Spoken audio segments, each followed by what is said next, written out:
திருவடிகளே, கம்பெருமானுடைய திருவடிகளை நான் மனமொழிமைகளால் விளங்கிக் கொள்கின்றேன்.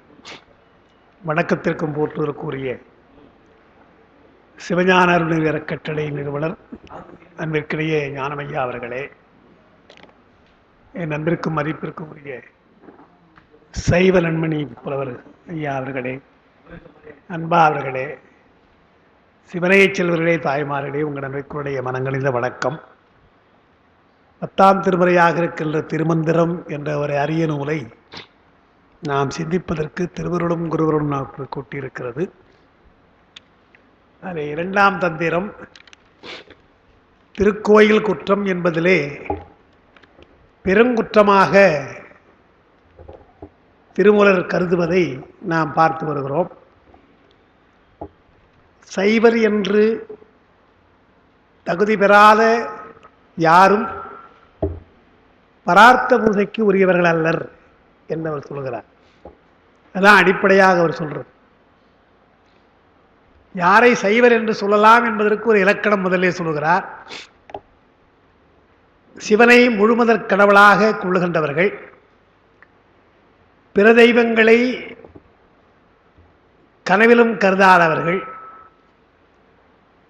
அதற்கு பின்னால் சைவ குடும்பத்திலே பிறந்து தீட்சை பெறவில்லை என்றால் அவர்களை பொது செய்வர் என்றும், தீட்சை பெற்ற பின்னால் அவர்களை சிறப்பு செய்வர் என்றும் சொல்லலாம் என்று சொல்லி, சிறப்பு செய்வருக்கும் பொது செய்வருக்கும் அடிப்படை வேறுபாடு அது. அதற்கு பின்னால் இருக்கின்ற சைவ வகைகள், சைவருடைய வகைகளை சொல்லுகிற பொழுது முதலாவதாக இருப்பது மகாசைவர், ஆதிசைவர். அந்த ரெண்டை முதல்ல பிரிக்கிறார். அதான் நம்ம அன்னைக்கு பார்த்தது. மகாசைவர் என்பவர்கள் வேதத்தை சிறப்பாக கொள்வார்கள், ஆகமத்தை பொதுவாக கொள்வார்கள். வேத நெறிப்படி அவர்களுக்கு உபநயனம் உண்டு, ஆனால் தீட்சை கிடையாது. சிவபெருமானை வழிபடுவார்கள், சிவாகமங்களை இகழமாட்டார்கள். இவளையெல்லாம் நாம் மகாசைவர் என்று சொல்லுவோம். இவர்களுக்கும் ஆதிசைவர்களுக்கு என்ன வேறுபாடு என்றால், உபநயனத்தோடு தீட்சையும் பெற்றவர்கள் ஆதிசைவர்கள். சிவனை முழுமுதற் கடவுளாக கொண்டு வழிபடுகின்றவர்கள், வேதத்தை பொதுவாகவும் ஆகமத்தை சிறப்பாகவும் கொள்ளுகின்றவர்கள். மந்திரங்களில் ஆகம மந்திரத்தினாலே பெருமானை வழிபடுகின்றவர்கள். வேள்வி செய்தாலும் வேள்வியை உபநயனத்தை ஏற்றுக்கொள்ளுகின்ற காரணத்தினாலே வேத நெறியிலே சொல்லுகின்ற வேள்வியை அவர்கள் செய்யலாம். ஆனால் வேள்வி செய்கின்ற பொழுதும் வேத நெறிப்படி பல தெய்வ வணக்கம் இல்லாமல் சிவபெருமானை வழிபடுகின்றவர்கள். இது அடிப்படையாக நாம் பார்த்து, அதற்கு பின்னால் உங்களுக்கு அந்த 4ஆம் பக்கத்தில் கொடுத்துருக்கிறோம். அதான் நேற்று அதான் சொன்னது. மகாசைவராக இருக்கின்றவர்களை இவர்களெல்லாம் அந்தணர் என்று சொல்லலாம். அந்தணர் யார், பார்ப்பார் யார் என்பதை நாம் நேற்று விளக்கமாக நாம் விளக்கியிருக்கிறோம். அதை மீண்டும் நாம் விளக்க வேண்டிய அவசியமில்லை. பொதுவாக அந்தணர் என்ற சொல் தமிழிலே உயிர் இரக்கம் உடையவர்கள், நல்லொழுக்கம் உடையவர்கள், சார்ந்தோர்களைத்தான் குறிக்கும். பிறப்பு பற்றி சொன்னால் பார்ப்பனர் என்ற சொல் பிறப்பு. அதுதான் நமக்கு அன்னைக்கு சொன்னது. தொல்காப்பியத்திலிருந்து திருவள்ளுவராக இருந்தாலும் சரி, கண்ணப்பராயனார் புராணத்திலே சேக்கிழாராக இருந்தாலும் சரி, திருமூலராக இருந்தாலும் அந்த சொல்லை அவர்கள் சொல்லுகிறார்கள். அறுவகைப்பட்ட பார்ப்பன பக்கம், பார்ப்பன வாகை என்றெல்லாம் வருகின்ற சொற்கள் பிறப்பு பற்றி வருவது என்று. அறுவகை வாழ்த்தை பற்றி சொல்லுகிற பொழுது 6 வகை வாழ்த்திலே பிறப்பு பற்றியும் சிறப்பு பற்றியும் வாழ்த்து உண்டு என்று நச்சினார்க்கடியார் ஒரு உரையை புறத்திணையில் நச்சினார்க்கடியார் தொல்காப்பிய உரையில் அவர் சொல்லுகிறார். 6 வகையான வாழ்த்து என்கிற பொழுது பிறப்பு பற்றியும் சிறப்பு பற்றியும், அதிலே ஆணினம் பசுக்கள் எல்லாம் பிறப்பு பற்றி அல்ல சிறப்பு பற்றி என்றார். மழை என்பது வானத்திலிருந்து தூய்மையாக நமக்கு வருவதாலே அது சிறப்பு, மழை சிறப்பு. வள்ளுவர் அதனால்தான் வான் சிறப்பு என்று ஒரு வார்த்தையை சொன்னார். அதிகாரத்தில் வான் சிறப்பு என்று சொன்னார். அதனுடைய அதுக்கு ஒன்று தனியாக இருக்கின்ற ஒரு சிறப்புத்தன்மை. அப்புறம் உயிர்கள், எல்லா உயிர்களும் சிறப்பு மிக்கவை. சைவத்தில் இல்லை சைவ சித்தாந்தத்தில் பொருள்களை பிரிக்கிற பொழுது பொருட்பிரபஞ்சம் என்று சொல்லுகின்ற அவையெல்லாம் சடப்பொருள்கள். நாம் தத்துவத்தில் 36 சொல்கிறோம் இல்லையா, நாதம் முதலாக நிலம் வரை, இல்லை நிலம் முதலாக நாதம் ஈரக, அதை எப்படி சொன்னாலும் 36 தத்துவங்களும் சடப்பொருள். இந்த சடப்பொருள் எல்லாம் நமக்கு கருவிகளாக ஆன்மாவிற்கு பயன்படுகிறது. எனவே உயிர்கள் என்பது சிறப்பு மிக்கவை. 36 தத்துவங்களை பெருமான் நமக்காக படைக்கிறார். பொருள்களை மட்டும் படைக்காமல் சொல்லையும் படைக்கிறார். எனவே சொல்லையும் பொருளையும் பயன்படுத்துவது உயிர்கள் தான். அதில் எல்லா உயிர்களும் அல்ல, மக்கள் உயிர்கள் தான் சொல்லை பயன்படுத்துகிறது. அதை ஓசை என்று பொதுவாக சொல்லிவிடுவார்கள். ஓசைதான் நமக்கு, எழுத்து தான் ஓசை தான், சொற்கள் எல்லாம். ஆனால் நுட்பமாக அதை சொல்லுகிற பொழுது பொருள் இல்லாமல் வருவதெல்லாம் வெற்றோசை. பொருள் இல்லை என்றால் அதெல்லாம் வெற்றோசை. அதை நாம் ஒலி என்று சொல்லக்கூடாது, ஓசைன்னு சொல்லலாம். ஒலி என்று சொன்னால் அது பொருள் ஓசை. பொருள் இருந்தால்தான் அதை ஒலின்னு சொல்ல முடியும்.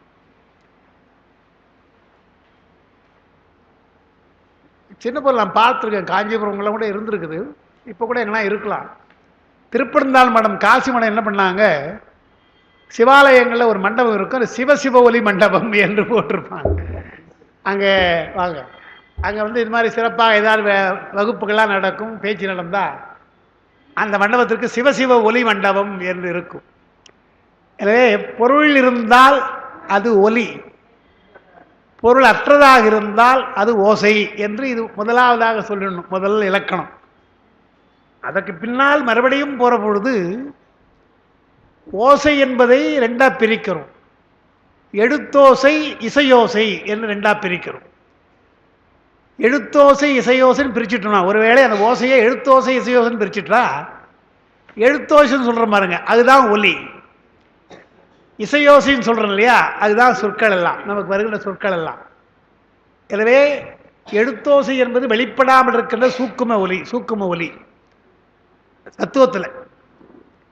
இசையோசை என்பது வெளியிலே வந்துடுறது. எனவே இசையோசை மூலமாக நாம் எழுத்தோசை அறிந்து கொள்ளலாம், ஒலியை அறிந்து கொள்ளலாம். அதனால் சைவ சித்தாந்தம் வாக்கு என்று சொல்லுகிற பொழுது 4 வகை வாக்கு, சூக்குமை வாக்கு, வைசந்தி வாக்கு, மைதுமை வாக்கு, வைகரி வாக்கு என்று 4ஆக பிரிக்கும். இந்த 4ஆக பிரிக்கிற பொழுது 4ம் வாக்கு தான். நீங்கள் நமக்கெல்லாம் வைகரி தான் வாக்கு, வெளியில வந்தால் தான் வாக்குன்னு தெரியும்.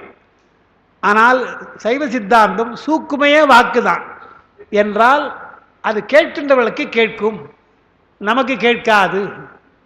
அசரீரின்னு சொல்கிறோம் இல்லையா, புராணங்களில் வருது இல்லையா, சேக்கிழார் கூட உலகலாம் என்று அடியெடுத்து கொடுத்தார் பெருமான். அந்த மாதிரி அசரீர்கள் எல்லாம் சூக்குமை வாக்காக பெருமான் சொல்வது. மந்திர ஒலிகள் எல்லாம் பெருமானை பிடித்தான் அருளாளருக்கு பிறப்பிக்கின்றான், ஆணையாக சொல்லுகின்றான் என்றெல்லாம் நாம் சொல்கிறோம். அதனால் எழுத்தோசை இசையோசை என்று இவையெல்லாம் நமக்கு எது எப்படி சொன்னாலும் அவையெல்லாம் கருவிகள் தான். அவையெல்லாம் நமக்கு சிறப்பான கருவிகள் தான், ஒன்றும் தாழ்ந்த கருவிகள் அல்ல. எந்த ஒரு கருவியும் நம்மளால் விட முடியாது. இவையெல்லாம் நமக்கு இந்த உயிருக்கு துணையாக இருந்து அறிவிக்கின்றன, எல்லாவற்றையும் அறிவிக்கின்றன. எனவே இந்த உயிர்கள் சிறப்புடையவை என்று சிறப்பு பற்றி ஆனினம், மழை, உயிர், இந்த 3ஐ சொல்கிறேன். மற்ற 3 பிறப்பு பற்றி, வேந்தனாக இருந்தாலும் சரி, அந்தணனாக இருந்தாலும் சரி, தேவர்கள் மாணவர்களாக இருந்தாலும் சரி என்று 6 வாழ்த்தில் முதல் 3 வாழ்த்து என்பது பிறப்பு பற்றி சொல்வது, அடுத்த 3 சிறப்பு பற்றி சொல்வது என்று பிரிக்கிறார். நிச்சயராக அப்படி பிரிக்கிறார் அடிப்படையாக. ஞானசம்பந்தர் அந்த பாட்டை ரொம்ப அழகாக பாடியிருக்கிறான்னு சொன்னோம், இங்கே கூட விளக்கியிருக்கோம். அது வாழ்கந்தனர் பாட்டு வேத நெறியையும் அதிலே அடங்கும், சிவநெறியாக இருக்கின்ற ஆகம நெறியும் அதிலே அடங்கும், அப்படி பொருள் சொல்லலாம் என்று. அதனால தான் அந்த பாட்டை பாடுற பொழுது வாழ்க அந்தனர் வானவர் ஆனினம் வீழ்க தன்புனல் வேந்தனும் ஓங்குக, அதுவரையில் வாழ்த்து முடியுது. ஆழ்க தீயது என்று ஒரு தனியாக ஒரு வார்த்தை சொல்கிறார். இவையெல்லாம் வாழ வேண்டும். முரணாக இருக்கின்ற புறச்சமயங்கள் எல்லாம் நிறைய இருப்பதாலே அவையெல்லாம் தீமை, அவையெல்லாம் ஆழ்க நீங்கிவிட வேண்டும் என்று. ஆழ்க தீயது எல்லாம் அறம் நாமமே சூழ்க என்றால், எல்லா வகையாக இருக்கின்ற இந்த மக்கள் உயிர் வையகம் இவையெல்லாம் அரண்நாமத்தினாலே சிறப்பு பெற வேண்டும் என்று கடைசியாக வையகமும் துயர் தீர்கவே என்று சொல்றது பொழுது, வேத நெறியாக இருந்தால் வையகம் துயர் என்பது உயிர்களுக்கு உள்ள துன்பமாக இருக்கின்ற இந்த உலக தேவைகள், அந்த கிடைக்காமல் துன்பப்படுவது, இல்லை நோயினால் துன்பப்படுவது, இது போல எல்லாம் இருக்கு இல்லையா, இதெல்லாம் தீர்க என்று அதுக்கு அர்த்தம் வேதமாக சொன்னான். ஆகம நெறியாக நீங்கள் சொன்னீங்க, சிவநெறியாக சொன்னால் உயிர்களுக்கெல்லாம் எது துயரம் என்று சொன்னால் பிறவிதான் துயரம். பிறவி நீங்க வேண்டும் என்று வையகமும் பிறவி நீங்குகவே. அப்ப நீங்கிறது என்ன பண்ணணும் என்றால், எல்லாம் அறநாமே சூழ வேண்டும். எல்லாம் அறநாம சூழ்ந்தால் தான் பிறவி நீங்கும், இல்லைன்னா நீங்காது என்று அந்த பாடல் ரொம்ப அருமையாக பாடியதால் தான் சேக்கிழார் உலகியல் வேதநூல் ஒழுக்கம் என்பதும் நிலவு மெய்நெறி சிவநெறி என்பதும் என்று அந்த இடத்துல அந்த பாட்டுக்கு விளக்கம் தருகிறார். வாழ்க அந்த பாட்டுக்கு அவர் தான் அங்கே விளக்கம் தருகிறார். உலகியலையும் சிவநெறியும் சேர்த்து சொல்லுகிறார் ஞானசம்பந்த பெருமான் என்று அங்கே சொல்கிறார்.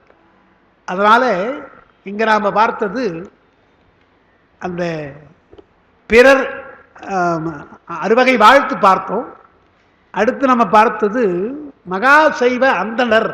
சைவர்னு சொல்கிறோம், அந்த ஆதிசைவ அந்தனர் சொல்லலாம், மகா சைவ அந்தனர் சொல்லலாம். அவர்கள் ஆச்சாரிய ஸ்தானத்திற்கு கிடையாதுன்னு நம்ம சொல்லணும். மகா சைவராக இருக்கின்றவர்களுக்கு ஆச்சாரிய ஸ்தானம் கிடையாது. காரணம் தீட்சை இல்லாத காரணத்தினாலே ஆச்சாரிய ஸ்தானம் கிடையாது என்பதாலே சிவாலயங்களே சென்று பெருமானை தீண்டி வழிபடுகின்ற முறை கிடையாது. அதே போல சைவ குடும்பத்திலே வந்து கிரியைகள் செய்வதற்கு அவர்களுக்கு உரிமை கிடையாது என்றெல்லாம் வராது. அங்கே அதுதான் அன்றைக்கி பார்த்தோம், நேற்று பார்த்து. ஆச்சாரிய அபிடேகம் கிடையாது, அதன் வழி வரும் ஆசிரியத்தன்மை அவளுக்கு கிடையாது. அதனால் அவர் சைவரல்லாத பிறருக்கே ஆசிரியர் ஆவதற்கு உரியவர்கள், சைவ குடும்பத்துக்கு கிடையாது. மற்ற குடும்பங்களுக்கு நீங்கள் அவர்கள் எல்லாம் ஆசிரியராக போகலாம். அந்த பிறர் யார் என்பதற்கு நாம் அங்கே எழுதியிருக்கிற உபநயனம் இல்லாதவர்கள், தீட்சை இல்லாதவர்கள், பிரதெய்வ வணக்கம் உடையவர்கள், இயமநிதி இல்லாதார், விலக்கு இவையெல்லாம் விலக்க வேண்டுமோ அவற்றையெல்லாம் விலக்காது இருக்கிறவர்கள், அதாவது விதித்தன செய்தலும் விலக்கியன ஒழிதலும் சொல்ற மாதிரி விலக்கியவற்றையெல்லாம் அவர்கள் ஏற்றுக்கொள்ளுகிறார்கள் என்று அந்த கண்ணப்பனார் பிரான் தான் அவர் தான் சொல்றார். திண்ணனாருடைய தந்தையார் நாகனுக்கு சொல்ற பொழுது குற்றமே குணமாய் வாழ்வார்னார். அவருக்கு அந்த கள் குடிப்பதெல்லாம் தப்பாப்படாது அவளுக்கெல்லாம். ஏன்னா அவர்களுக்கு வேட்டுவர் குலம், மாமிசம் சாப்பிட்றதோ மது குடிப்பதோ அவளுக்கு அந்த வேடர்களுக்கு ஒன்றும் பெரியது, அது அவங்க வாழ்க்கை முறை அப்படின்னு சொல்றதுக்கு நமக்கெல்லாம் அது குற்றம், அவர்களுக்கு அதுவே குணமாக இருக்கும் அப்படின்னு அவர் சொல்லிடுறார். அந்த மாதிரி இருக்கின்றவர்கள் வாழ்க்கையில் சாதாரணமாக இருக்கிறாங்க இல்லையா. ஓஹோ, சத்தம் கேட்குது இல்லை வந்து. அதனால ஞானசம்பந்த பெருமான் கொள்வாரேனும் குணம்பலை இல்லாரேனும் என்ற ஒரு வார்த்தையை சொன்னார். எல்லா தீங்கும் நீங்குவர் என்பதால். அதனால் 30 வருஷம் லயோலா காலேஜ் இருந்தேன், கிறிஸ்தவ கல்லூரி. அங்கே என்ன சொல்லுவாங்க, மன்னிப்பு உண்டு, அவளுக்கும் பாவ மன்னிப்பு உண்டு இல்லையா. பாவ மன்னிப்பு உண்டுன்னு சொன்னால் நாம் நினைக்கிற மாதிரி ஏதோ காலை முதலாக மாலை வரையில் பாவம் செய்து விட்டு இரவிலே போய் பெருமாளிடத்தில்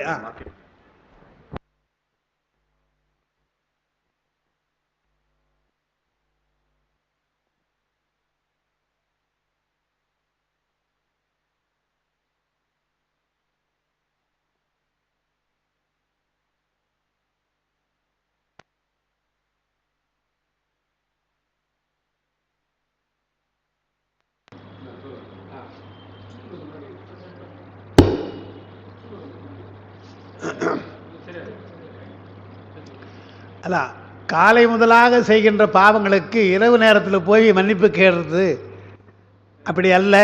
நாம் அப்படி நினைக்க அப்படி அல்லன்னு அவங்க சொல்லுவாங்க. பாவ மன்னிப்புனா என்னவா, ஏதோ ஒரு பாவம் செய்தா, தப்பு பண்ணிட்டோம், இனிமேற்பட்டு நான் அந்த தவற்றை செய்ய மாட்டேன் என்று போய் வேண்டுறது, அப்போ தான் அது மன்னிப்பான். அப்போ தான் இயேசுவை நான் மன்னிப்பாரே தவிர, நாம் இன்றைக்கி மன்னிப்பு வாங்கிட்டு அவர் மறுபடியும் நாளைக்கு போய் அது செய்கிறது.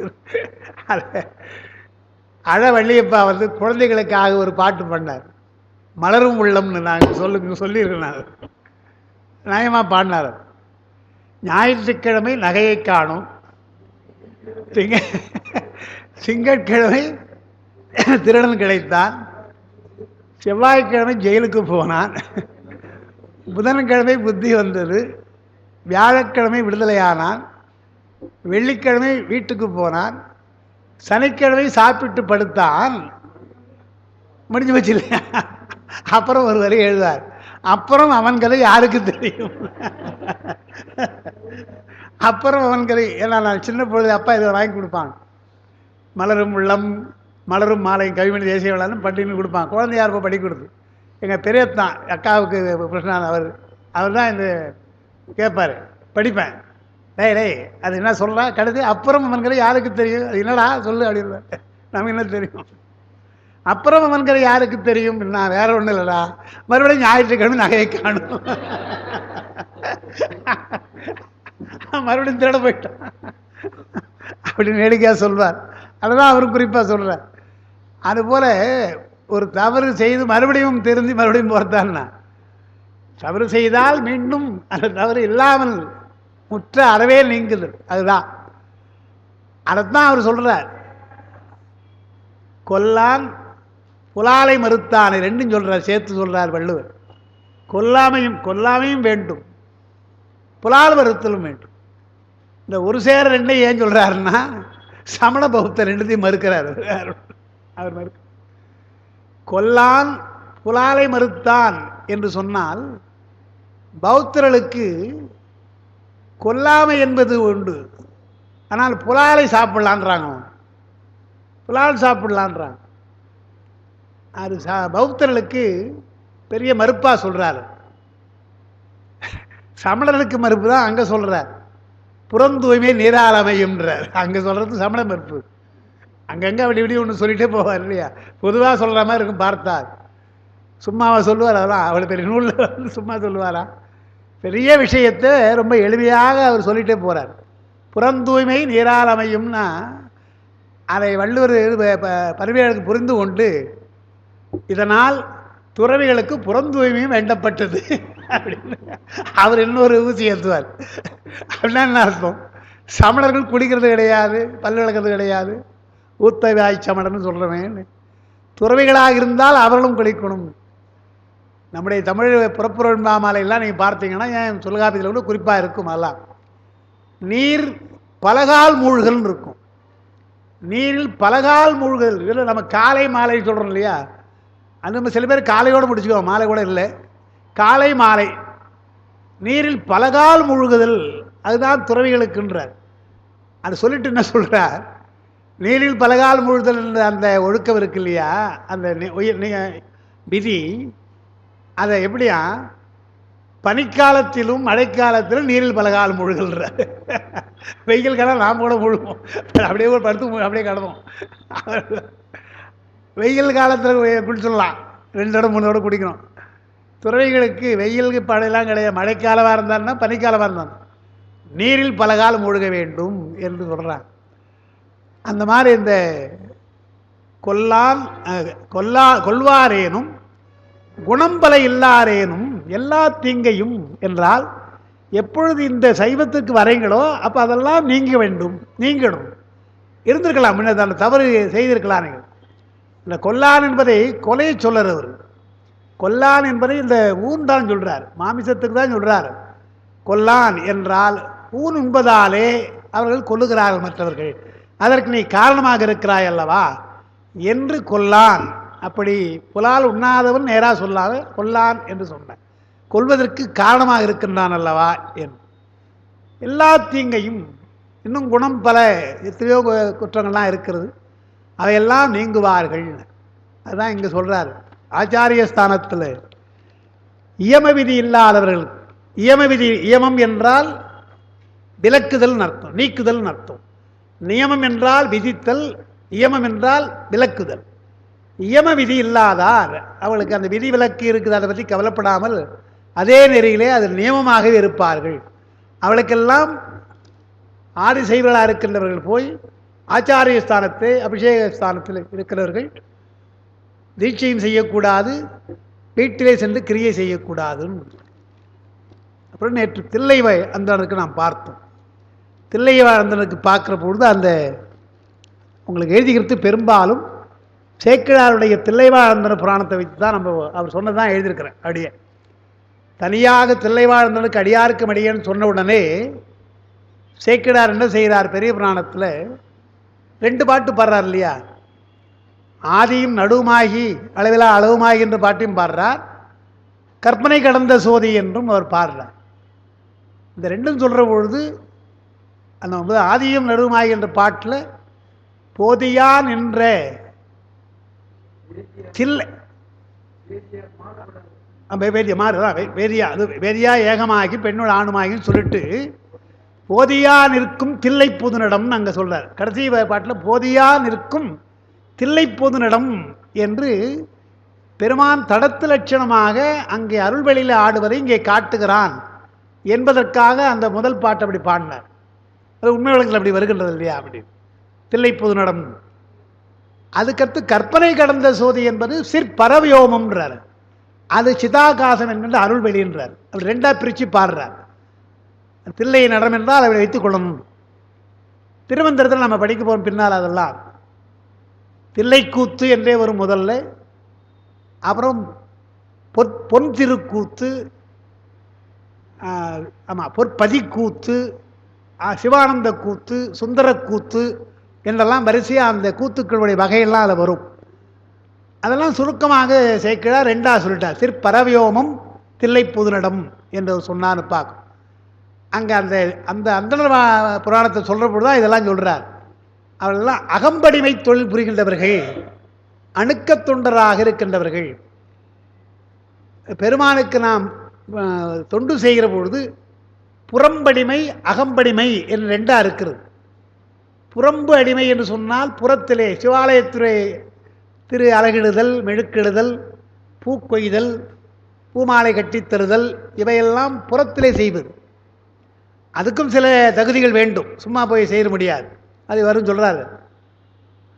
அகத்தொழில் என்கின்ற பொழுது அங்கே கோயிலுக்கு பூஜை செய்கிற பொழுது பக்கத்திலே இருந்து கொண்டு எடுத்து கொடுத்தல், உபகரணங்கள் எடுத்து கொடுப்பார்கள். தூப தீபங்களுக்கு வேண்டியது எடுத்து கொடுப்பது, பூமாலை எடுத்து கொடுப்பது என்றால் அங்கே நெருக்கமாக இருப்பார்கள். அப்படி 2 வகையாக இருக்கலாம். அதற்கு மேற்பட்டு அணுக்கராயினார், அவர்கள் தான் தீண்டி வழிபடுகின்றவர்கள் என்று 3ஆவது நிலையாக சொல்லி நடராஜ பெருமானை தீண்டி வழிபடுகின்ற பெருமையுடையவர்கள் அல்லவா என்று அதை விரிவாக சொல்கிறார். அதாங்க அன்றைக்கி நாம் எழுதுந்து தில்லையிலே விட்டு நீங்காடவர்கள் என்று ஒன்று சொன்னோம். நிறுத்தனுக்கு உரிய தொண்டு, நடராஜ பெருமான் தான் அவளுக்கு தியான உருவம். நமக்கெல்லாம் கூட தியான உருவம் நடராஜை வைத்துக் கொள்ளலாம். இன்னும் பல தெய்வங்கள் வடிவம், பெருமாளுடைய வடிவம் இருக்குல்லையா, அது எதுவான நமக்கு வைத்து தட்சிணாமூர்த்தி வைத்துக் கொள்ளலாம், நீங்கள் பிச்சான் வைத்து எது வேணாலும் வைத்துக் கொள்ளலாம், நம்ம இஷ்டம்தான். ஆனால் அவர்கள் தில்லைவாழ்ந்தவர்கள் நடராஜரைத்தான் அவர்கள் தியானம் வைத்துக் கொள்வார். நிறுத்தனுக்கு உரிய தொண்டு, அடித்தவம், அவனை தவிர வேறு எதையும் தவத்திற்கு தவப்பொருளாக வைப்பது கிடையாது. அடிமையாக இருக்கின்ற உனக்கு நான் அடிமையாக இருக்க வேண்டும் என்று சொல்லுகின்ற தவம் அவர்கள் புரிகிறார்கள். அதைத்தான் அகம்படிமை தொண்டு என்று சேக்கிழார் அகம்படிமை தொண்டு என்று சொல்றார். அப்புறம் தங்களுக்கு ஏற்ற பண்பில் தரும் உரிய பணின்றார். அந்த தில்லைவாழ்ந்தர்களுக்கு எல்லோருக்கும் பெருமானை தீண்டி வழிபாடு செய்கின்ற அந்த நியமம் வராது, அந்த கட்டளை இருக்காது. ஒரு குடும்பத்தில் சில 4-5 பேர் இருப்பாங்க என்றால் அந்த 4-5 பேரில் ஒருத்தர் அங்கே இருப்பார். அதாவது 3000 பேர் இருந்தாங்க இல்லையா, 3000 நாட்களுக்கு ஒரு முறை வரும். ஒரு முறை பெருமானை போய் அவர்கள் திரும்பி வழிபாடு செய்வார்கள். மற்றவர்கள் எல்லாம் அல்லது மற்ற நேரங்களில் எல்லாம் வேறு தொண்டுகளை நடராஜருக்கு செய்வார்கள். அதோடு இருப்பது கிடையாது. அப்புறம் எரி 3 ஓம்பல் முத்தி எரி ஓம்பல் என்று நேற்று சொன்னோம். அது எரி ஓம்பலாக இருந்தாலும் சிவவேள்வியாக பெருமானுக்காக செய்கிறது என்று சொன்னோம். அப்புறம் அறமே பொருள் என்று இதெல்லாம் சேக்கிழார் சொல்ற வரிகள். அறமே பொருள் என்று வாழ்கிறார்கள். இந்த அறமே பொருள் என்று சொன்னால் அறம் என்பது நமக்கு இல்லறம்தான். முதல்ல அறம் எனப்பட்டதே இல்வாழ்க்கைன்றார். அறம்னு சும்மா சொன்னால் இல்வாழ்க்கை. அடிக்கடி சொல்லணும் இல்லையா, படம் என்று சும்மா சொன்னால் அது வாழைப்பழம், பூ என்று சொன்னால் தாமரை பூ, கோயில் என்று சொன்னால் சிதம்பரம் சொல்கிற மாதிரி அறம் என்று சும்மா சொன்னால் அது இல்லறம் தான். துறவரத்துக்கு துறவரம்னு சொல்லணும். அறம் என்று சொன்னால் அதுதான் வள்ளுவர் சொல்லிட்டார், அரண் எனப்பட்டதே இல்வாழ்க்கை அப்படின்னா அதை மாற்றி போடுறார் பரிமேழர். பாட்டில் அரண் எனப்பட்டதே இல்வாழ்க்கைன்னு இருக்குது. இவர் என்ன பண்ணார், அரண் எனப்பட்டது அங்கே ஒரு ஏகாரம் இருக்கு இல்லையா, அதை தூக்கி இல்வாழ்க்கையே அங்கே போட்டுவிட்டார். இல்வாழ்க்கையேன்ட்டார். அது ஏன் மாற்றினார் என்றால், அறம் என்றால் இல்வாழ்க்கைன்னு சொன்னாலும் சில பேர் துறவரத்துக்கு போயிடுறாங்க. இருந்தாலும் அறம் என்றால் இல்வாழ்க்கைத்தான் சொல்கிறார் வள்ளுவர். துறவரத்தை சொல்ல அவர் விரும்பலைன்றார். அது நம்முடைய இயல்பு, தமிழருடைய இயல்பு. துறவரம் கிடையாது. ஏதோ சில பேர் 1000ல் ஒருவர் அங்கே போகலாம். அதனால் அந்த துறவரத்துக்குள்ள விதிகளை சொல்லியிருக்கிறாங்க பார்க்கணும் அடிப்படையாக. அதனால் அறமே பொருள் என்பவர்கள் இல்லற வாழ்வு. அப்புறம் தத்துவ நெறி அவளுக்கு எது என்றால் ஞானபாகமாக இருக்கின்ற ஆகமம். ஆகமம் 4 பாதமாக இருப்பதாலே ஞானபாகம். வேதமாக இருந்தால் அது ஞானகாண்டம். அவர்களுக்கு ஞானமே வடிவாக இருக்கின்ற அந்த விஷயங்களை சொல்வது. அங்கே கர்மகாண்டம் பற்றி வேள்வி என்றாலும், வேதம் விதிக்கின்ற கர்மகாண்டம் பற்றி வேள்வி செய்தாலும் நடராஜரை தவிர பிற தெய்வத்தை வழிபட மாட்டார்கள். கர்மகாண்டத்தில் இருக்கிற விதியெல்லாம் வேற. வேள்வி விதிக்கப்படுகிறது, இந்த தெய்வங்களை வணங்கலாம் இருக்கு. அதை ஏற்றுக்கிறது கிடையாது. வேள்வியை ஏற்றுக்கொண்டார்கள், கர்மகாண்டப்படி வேள்வியை ஏற்றுக்கொண்டார்கள். ஆனால் அந்த வேள்வியிலே வேள்வி பொருளாக இருக்கிற தலைவன் நம்முடைய பெருமான் தான், நடராஜர் தான். நடராஜரை தவிர பிற தெய்வம் கிடையாது. அதே போல வேதம் சிவாகம இரண்டையும் பயில்வார்கள். இரண்டுக்கும் சம உரிமை கொடுத்து படிப்பார்கள். அப்புறம் துதிப்பது மறைகளால் துதித்தல். வேத மந்திரங்களால் தான் அவர்கள் நடராஜ பெருமானை வணங்குகிறார்கள். வேத சிவாகமம் இருந்தாலும் முறைப்படி அவர்கள் வேத மந்திரத்தில் தான் அவர்கள் வழிபடுகிறார்கள். அப்புறம் திருவேடம். தில்லைவாழங்களுக்குள்ள தனி வேடம் எதுனா முன்குடுமி தானே, அதான் முக்கியம். மற்றவர்களை வேத நெறியிலே இங்கே வைத்துக் கொள்வாங்க குடுமியை. ஆகம நெறியிலே சடை வைத்துக்கணும். ரெண்டுமே இல்லாமல் என்ன பண்ணாங்க, சடை போல நிறைய குடுமி வச்சுக்குவாங்க. நிறைய முடி இருக்கும், சடை போல நிறைய இருக்கும். வேத நெறியில் அப்படி இருக்காது. ஏதோ ஒன்று கொஞ்சம் லேசாக அப்படி இருக்கும், அவ்வளோதான். குடுமி முடின்னு கொஞ்சம் இருக்கும், அவ்வளோதான். தில்லைவாழங்க அப்படி கிடையாது. பெரிய சடை போல குடுமி இருக்கும். அதை பின்னால் வைத்துக்கிறது கிடையாது, முன்குடுமையாக வைத்துக் கொள்வார்கள். பார்க்கிறோம், இப்போ கூட பார்க்கிறோம். சடை போன்றது பக்கவாட்டில் உள்ளது. நடம் புரிவார்க்கு ஆளாக இருக்கின்ற திருவுடையார். தில்லைவாழ்ந்தவர்களெல்லாம் பெருமானுடைய அடிமையாக இருக்கின்றவர்கள். நடராஜரை தீண்டி பூசிக்கும் பேருடையார், இந்த பெருமானை வழிபடுகின்றவர்கள். மாணிக்க ஸ்படிகலிங்க பூசை செய்வார். இதெல்லாம் அவர்களுக்குள்ள சிறப்புகள். இருந்தாலும் நாம் நேற்று சொன்னோம், தில்லைவாழ்ந்திருக்கிறது ஒரு நாயன்மார் தோன்றவில்லை. ஆனால் அதே தில்லையிலே திருநிலகண்ட குயவனார் தோன்றியிருக்கிறார், நாயனாராக இருக்கிறார் என்று பார்த்தோம். அந்த குறை நீங்குவதற்குத்தான் உமாபதி சிவம் நமக்கு சந்தான குரவரிலே ஒருவராக வந்திருக்கிறார் என்று பார்த்தோம். அதுவரை நம்ம நேற்று பார்த்தது. இனி 5ஆம் பக்கத்தில் ஆதிசைவ அந்தணர். இப்போ மகாசைவம் பார்த்தாச்சு, தில்லைவாழ்ந்தர் பார்த்துட்டோம். ஆதிசைவ அந்தணர் பற்றிய ஒரு விளக்கம். சிவாகமத்தையே சிறப்பாக ஓதி அவற்றின்படி நிற்றலால் அவர்களுக்கே அபிடேகம். ஆதிசைவருக்குத்தான் அபிடேகம் உண்டு, அதன்படி ஆசிரியத்தன்மையும் உண்டு. அந்த உரிமை உண்டு. அபிடேக உரிமை, ஆசிரியத்தன்மை என்ற உரிமை. அப்புறம் சில விதிகள், நான் வைத்திருக்கிற சில விதிகள். உபநயனம் என்று வேதத்தில் உரிமை கிட்டாதது போல் சிவதீக்கை என்று சிவாகமத்தில் உரிமை கிட்டாது. உரிமை கிடையாது. சிவாகமலை படிக்க வேண்டும் என்றால் தீட்சை பெறணுன்ற. அதனால் என்ன, சிவதீக்கையின்றி சிவபெருமானை முழுமுதற் கடவுளாக கொண்டு வழுவாது நின்றும், அது சில பேர் செய்கிறாங்க இல்லையா, சிவதீக்கை கிடையாது, ஆனால் சிவபெருமானை முழுமுதலாக கொள்வது, உபநயனம் மட்டுமே பெற்று வேதம் ஓதுதல், ஓதுவித்தல், வேதத்தின் வழி வேட்டல், வேட்பித்தல், வேட்டல்னா வேள்வி செய்தல், வேட்பித்தல் என்றால் வீடுகளிலே சென்று அவளுக்காக இவர்கள் வேள்வி செய்தல், அதாவது பரார்த்த பூசை மாதிரி செய்து வருவோர். அவள் யார் என்றால் வைதிக சைவர்னு சொல்லணும்.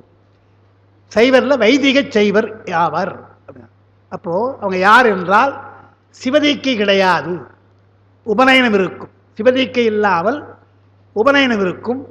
சிவபெருமானை முழுமுதற் கடவுளாக கொள்வார்கள். அப்புறம் வேதம் ஓதுதல், ஓதுவித்தல், வேள்வி அதெல்லாம் அவங்க முறைப்படி அவங்க செய்வாங்க. அப்படி செய்கின்றவர்கள் வைதிக சைவர் என்று சொல்லணும். எனவே இவர்களை வைதிக சைவ அந்தணர் என்று சொல்லலாம். வைதிக சைவர் அல்லது வைதிக சைவ அந்தணர் என்று சொல்லலாம். இவர்கள் பொது செய்வரே, ஏன்னா தீட்சை கிடையாது. தீட்சை இல்லாததுனால இவர்கள் பொது செய்வர். ஆனால் என்ன சிறப்பு, சிவாகமங்களை இகழ்வது கிடையாது. வேதங்களை ஏற்றுக்கொண்டாலும் சிவாகமங்களை இகழ்வது கிடையாது. அப்படிப்பட்டவர்கள் வைதிக நெறியில் இருக்கின்ற வைதிக சைவ அந்தணர். இந்த சைவர்னு போட்டால் என்ன அர்த்தம் என்றால் சிவபெருமானை ஏற்றுக்கொண்டவர்கள் அர்த்தம். அது இல்லைன்னா சொல்லக்கூடாது.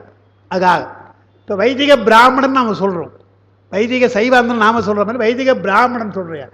வைதிக பிராமணர்ன்றவங்க சிவனை முழுவதற்கெல்லாம் கொண்டது கிடையாது. முக்கியமாக அவங்க ராமன் அது மாதிரி தான் வச்சுக்குவாங்க, தவிர சிவனை முழுவதற்கடலாக சொல்கிறது கிடையாது. இப்போ நம்ம இங்கேயே சங்கர மடத்திலே இங்கே பார்க்கலாம். சங்கர மடத்தில் அவங்க எல்லாம் விபூதிலாம் போடுறாங்களே தவிர நாராயணன் நாராயணன் தான் அவங்க சொல்கிறாங்க. ராமனுக்கு ஒரு சிறப்பு கொடுக்குறாங்க இல்லையா, அந்த மாதிரி இருக்கவங்களாம் நம்ம சைவர்னு சொல்கிறது கிடையாது. அதுக்காக அவங்க கேட்குறது கிடையாது. எங்களை சைவர்னு சொல்லுங்கன்னு அவங்க சொல்கிறது கிடையாது. அவங்கள ஸ்மார்த்தர்கள் என்று நாம் சொல்கிறோம். ஸ்மார்த்தர் என்று சொன்னால் ஸ்மிருதி, வேதத்தினுடைய வேதம் கூட அல்ல, வேதம் என்றால் அது வைதிகம், ஸ்மிருதிப்படி நடக்கின்றார்கள், நிறுதி கொள்கை உடையவர்கள் என்பதாலே ஸ்மார்த்தர்கள் என்று. இன்னும் அவர்கள் ஏகான்மவாதிகளாக சைவ வேடம், ஆனால் மந்திரங்கள் எல்லாம் நாராயண திருமால் மந்திரம், நாராயண மந்திரம், வைஷ்ணவ மந்திரம் என்று பார்க்கும். இதெல்லாம் அவங்களுக்குள்ள முறைகள். அப்புறம் ரெண்டாவது, வேதத்தை ஓதல், ஓதுவித்தல், அவற்றின்படி வேட்டல், வேட்பித்தல் செய்யணும். இவையெல்லாம் செய்தாலும் சிவபெருமானை முதலாக கொள்ளாமல் பிறவாறு கொள்வோருள், வேதங்களை கொண்டு வேட்டல் வேட்பித்தல் செய்தாலும் சிவபெருமானை முதலாக கொள்ளாமல் பிறவாறு கொள்வோர், மற்ற தெய்வங்களை கொள்வது. பிறவாறுனா என்ன அர்த்தம், எல்லா தெய்வங்களோடும் ஒன்றாக வைத்து என்றது. பெருமானை எல்லா தெய்வங்களும் ஒன்றுதான் அவர் என்று எண்ணுதல்.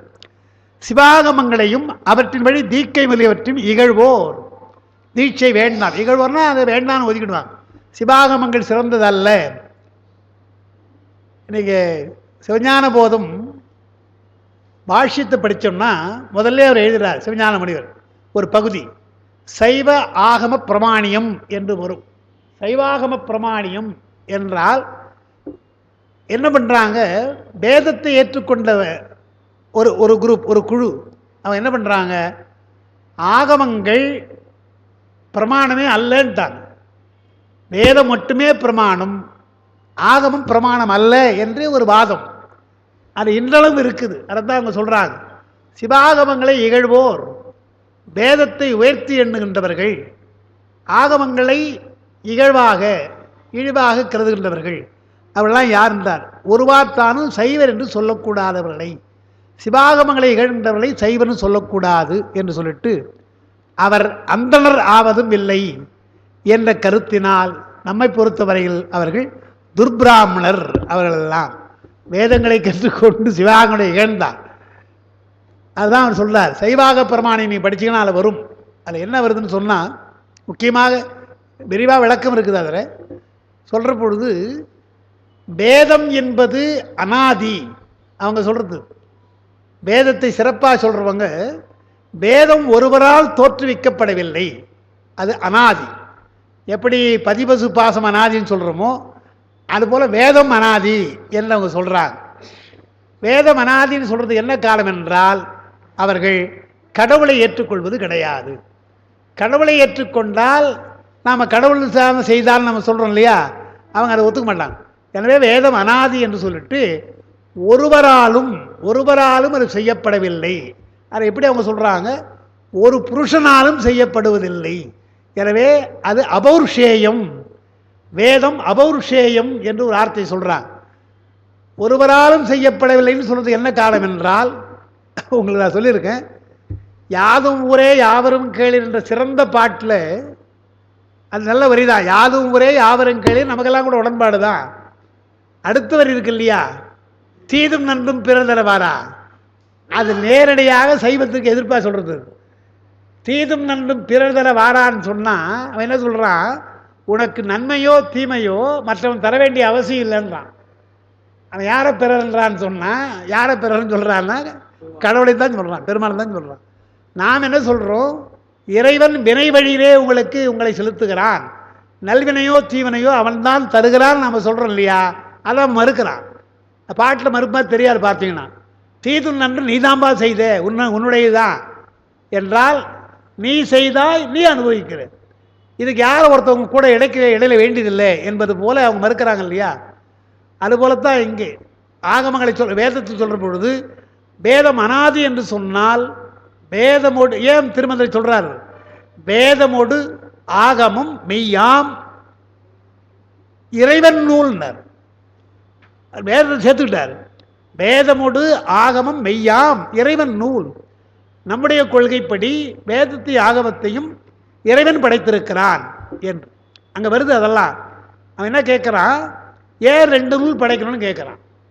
இருக்கட்டும், உங்கள் ஆள் தான் படைக்கட்டும், பெருமான் தான் படைக்கட்டும். பெருமான் தான் பேரறிவாளாச்சு இல்லையா, எல்லாருக்கும் பொருந்துகின்றார்போல ஒரு நூல் போதாதா? அது ஒரு விதி உண்டு. சிறந்த புலவர்கள் நமக்கு நடைமுறையோட பார்க்கலாம். சிறந்த புலவர்கள் எல்லாம் ஒரு நூல் தான் எழுதியிருப்பாங்க. அதை மாஸ்டர் பீஸுன்றாங்க அவங்க, ஒரே நூல் தான். அது ஆங்கிலத்தில் சொல்வாங்க. இலக்கியவாதிகள்லாம் கூட போது இலக்கிய விமர்சனத்தில் சிறந்த ஆசிரியர்கள் ஒரு நூலுக்கு மேலே எழுத மாட்டாங்க. நம்ம அப்படி தான் இருக்குது. பார்த்தீங்கன்னா இப்போ சேக்கிழார்னா அவர் என்ன பண்ணார், பெரிய பிரபந்தம் பண்ணல, வேற ஒன்று ஒரு நூல் எக்ஸ்ட்ராவாக ஒன்று பாடும் என்று சப்ளிமெண்ட்ரியாக ஒன்று போடுமோன்னு போட்டாரா? அவர் போடலை. சேக்கிழார் ஒன்றும் போடலை, ஒன்று தான் அவர் செய்தது. திருவள்ளுவர் ஒரு நூல் தான் அவர் செய்தார். இளங்கோவடிகள் ஒன்று தான். சீத்தலச்சா எல்லாம் பாருங்க, எல்லாம் ஒன்று தான். கம்பர் கம்பராமாயணம் தான். ஏதோ சரஸ்வதி இருந்தாலும் சொல்கிறாங்க, 7 இடம் சொல்கிறாங்க இருக்கலாம். அதெல்லாம் துக்கடாக்கள் போன பொழுது அதெல்லாம் பாட்டு, அதெல்லாம் நூலாக அவர் 12,000 பாட்டு பாடினவருக்கு ஒரு 10 பாட்டு 20 பாட்டு பெருசாக தான். அதெல்லாம் சும்மா பாட்டு போகிற விஷயங்கள். பெரிய நூலாக செய்தாரா என்றால் கிடையாது. ஆனால் அவன் சொல்கிறான், இதெல்லாம் இப்படி ஒரு நூல் தானே செய்வாங்க, பேரறிவாளனாக இருக்கின்ற பெருமான் ஒரு நூல் செய்தால் போதாதா? வேதத்தை செய்திருக்கலாம், இல்லை ஆகமத்தை செய்திருக்கலாம். வேதத்தையும் செய்யதான் ஆகமத்தை யார் என்ன செய்யணும் எல்லாம் கேட்குறாங்க. நாம் தான் சொல்கிறோம், அப்பா வேதம் பொது, ஆகமம் சிறப்பு. உலகியலை வேண்டுகின்றவர்களாக இருக்காங்க இல்லையா, அவங்களெல்லாம் வேதத்தை படைத்தான். உலகியலை கடந்து பெருமானை அடைய வேண்டும் என்று எண்ணுகிறார்கள் இல்லையா, அவனா சத்திரிபாதர்கள்.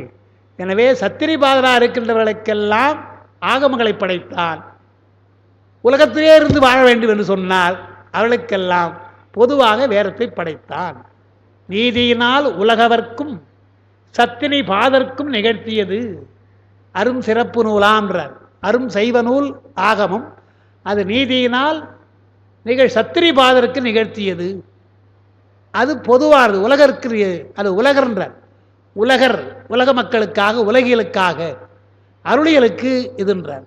சொல்லிட்டு அதுக்கு நம்ம எல்லாம் மறுப்பு கொடுக்குறோம். அவன் சொல்கிறான், நாம் அதுக்கு என்ன மறுப்பு கொடுக்குறோம்னு சொன்னால், ஆகமங்களையும் வேதம் என்று சொல்லலாம். இதெல்லாம் பெரிய வாதம் அங்கே வருது.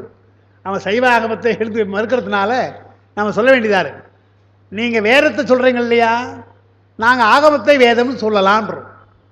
ஏன் ஆகமம்னு சொல்கிறோன்னா, அதுக்கு சில அர்த்தங்கள் உண்டு. ஆகமத்துக்கு சில அர்த்தங்கள் உண்டு. ஆகதம் கதம் மதம் என்றெல்லாம் வருது. அதை வைத்துக்கொண்டு நான் ஆகமம்னு சொல்கிறோம். அந்த பெயரை விட்டு எங்களுக்கு அதுதான் வேதம், இறைவனை எண்ணுகின்ற எங்களுக்கு அதுதான் வேதம் என்று சொல்லிட்டு, அப்போ அதுவும் வேதம் இதுவும் வேதமானா அழகாக சொல்கிறாரு. பைத்திய ஞாபகம் எனக்கு. அது என்ன சொல்கிறார், குறிப்பிட்ட வருணத்தார் மட்டும் படிக்கிற நூல் என்றால் அது வேதம். உங்களுக்கு 4 வருடத்தார் படிக்கின்ற வேதம் எது என்றால் அது ஆகம். அதெல்லாம் வித்தியாசப்படுத்தணும்னா பேரை மாற்றணுன்றார். ஒன்றா புரிஞ்சிக்கூடாது இல்லையா. நீ வேதம் வேதம்னு சொல்கிற யாருக்கு சொல்கிற? அந்தணன் மறைத்தேன்னு எங்களுக்கு தான் சொன்னேன்.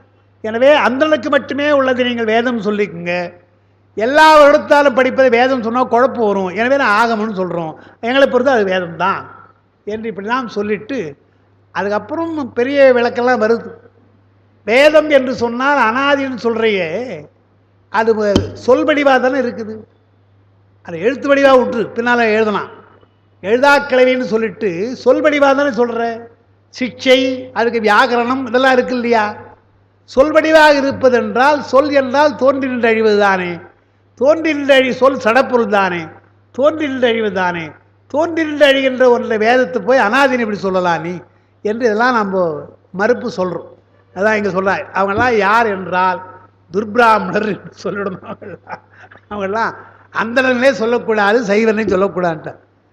அவர்களெல்லாம் அந்தணர் ஆதலும் இல்லை, சைவர் ஆதலும் இல்லை.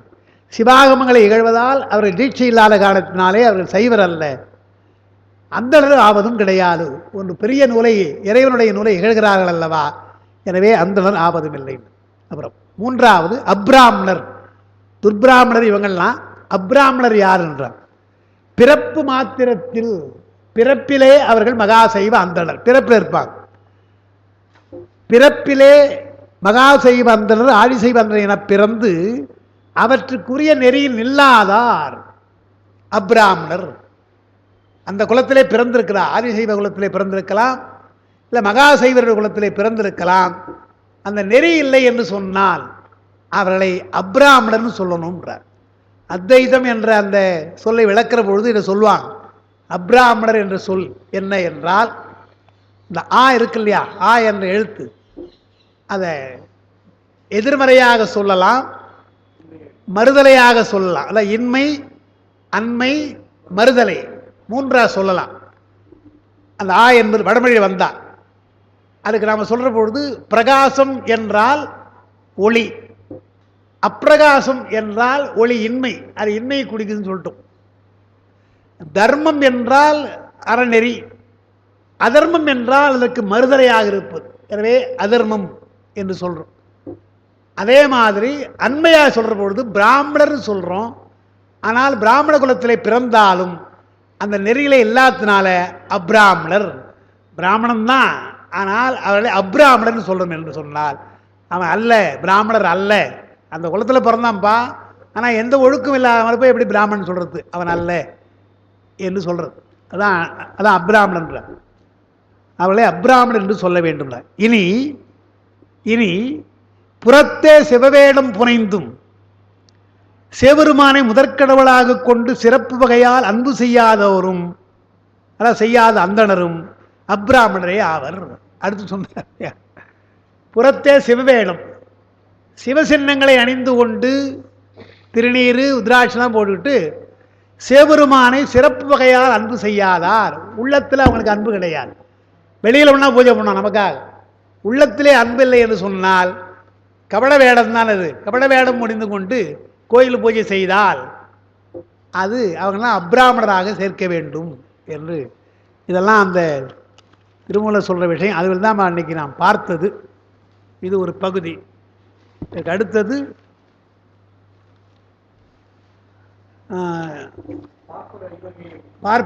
பார்ப்பார் ஐவகை, அந்த பகுதி தான் நாம் பார்க்கணும். 1 2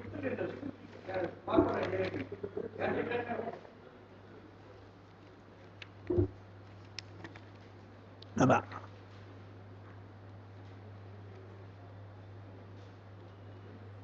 சரி. பார்ப்பார் ஐவகை என்று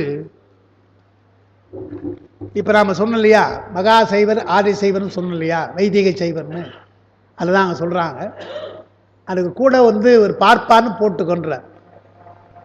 இப்போ அந்த உட்காரணும் இல்லையா, சரி, அதான் இப்படி தான் இருக்கணும். நான் இப்படி தான் உட்காரணுன்றாங்க. நியாயமாக உடம்புக்கே நல்லது, கால்கள் நல்லதுன்றாங்க. சரி, நல்ல அதான் 5 வகையாக பார்ப்பார்னு பிரிக்கணும். ஆதி செய்வ பார்ப்பார், மகா செய்வ பார்ப்பார், வைதிக செய்வ பார்ப்பார், கொடுநெறி பார்ப்பார்னு அப்பா எழுதுறாங்க. துர்பிராமணருக்கு கொடுநெறி என்றால், கொடுநெறி என்றால் நீங்கியவர்கள், வளைந்தவர்கள் அர்த்தம். அந்த நெறியிலிருந்து நீங்கியவர்கள். கொடுநெறி பார்ப்பார் துர்பிராமணர், ஒழுக்கமில்லாத பார்ப்பார் அப்பிராமணர் என்று இப்படி 5 வகையாக பிரிக்கலாம் என்று பார்க்கணும். இதில் எத்தனை தேர்தலுக்காக அவங்க எழுதுறாங்க. இதெல்லாம் நம்ம சொல்கிறோம், ஆடி செய்வர் மகா செய்வலாம் சொல்கிறோம். இதில் நிறையாக ஒழுக்கத்தோடு இருக்கின்றவர்களைத்தான் நாம் நம்பணும் என்பதுக்காக சொல்கிறான். இவருள் ஆதிசைவ பார்ப்பாரே தலையாயவர். அங்கே அந்தணர் சொல்றது பார்ப்பார் எழுதுறாங்க. ஆதிசைவ பார்ப்பார் அல்லது அந்தணர் தான் தலையாயவர் என்பது மேற்கூறிய விதிமுறைகளால் அறிய வருவதால் அவரை உண்மை பார்ப்பார், பிறரெல்லாம் பேர் கொண்ட பார்ப்பார் என விளக்கினார். அதுதான் சொல்றாங்க. அதுதான் எழுதுறாங்க.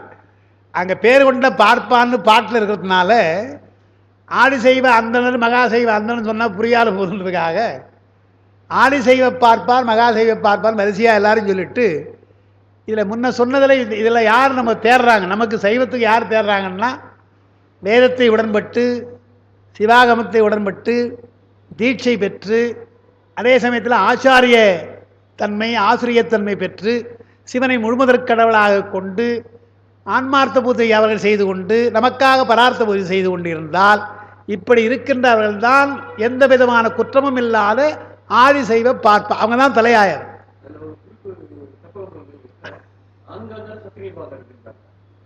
எப்படி?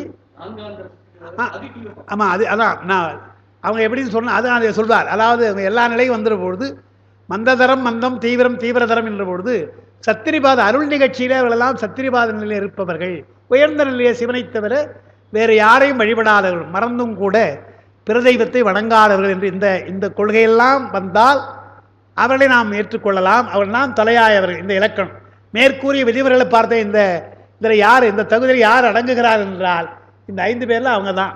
மற்றவங்களாம் யார் என்றால் பேர் கொண்ட பார்ப்பார். இவங்க யாரும் செய்யக்கூடாது.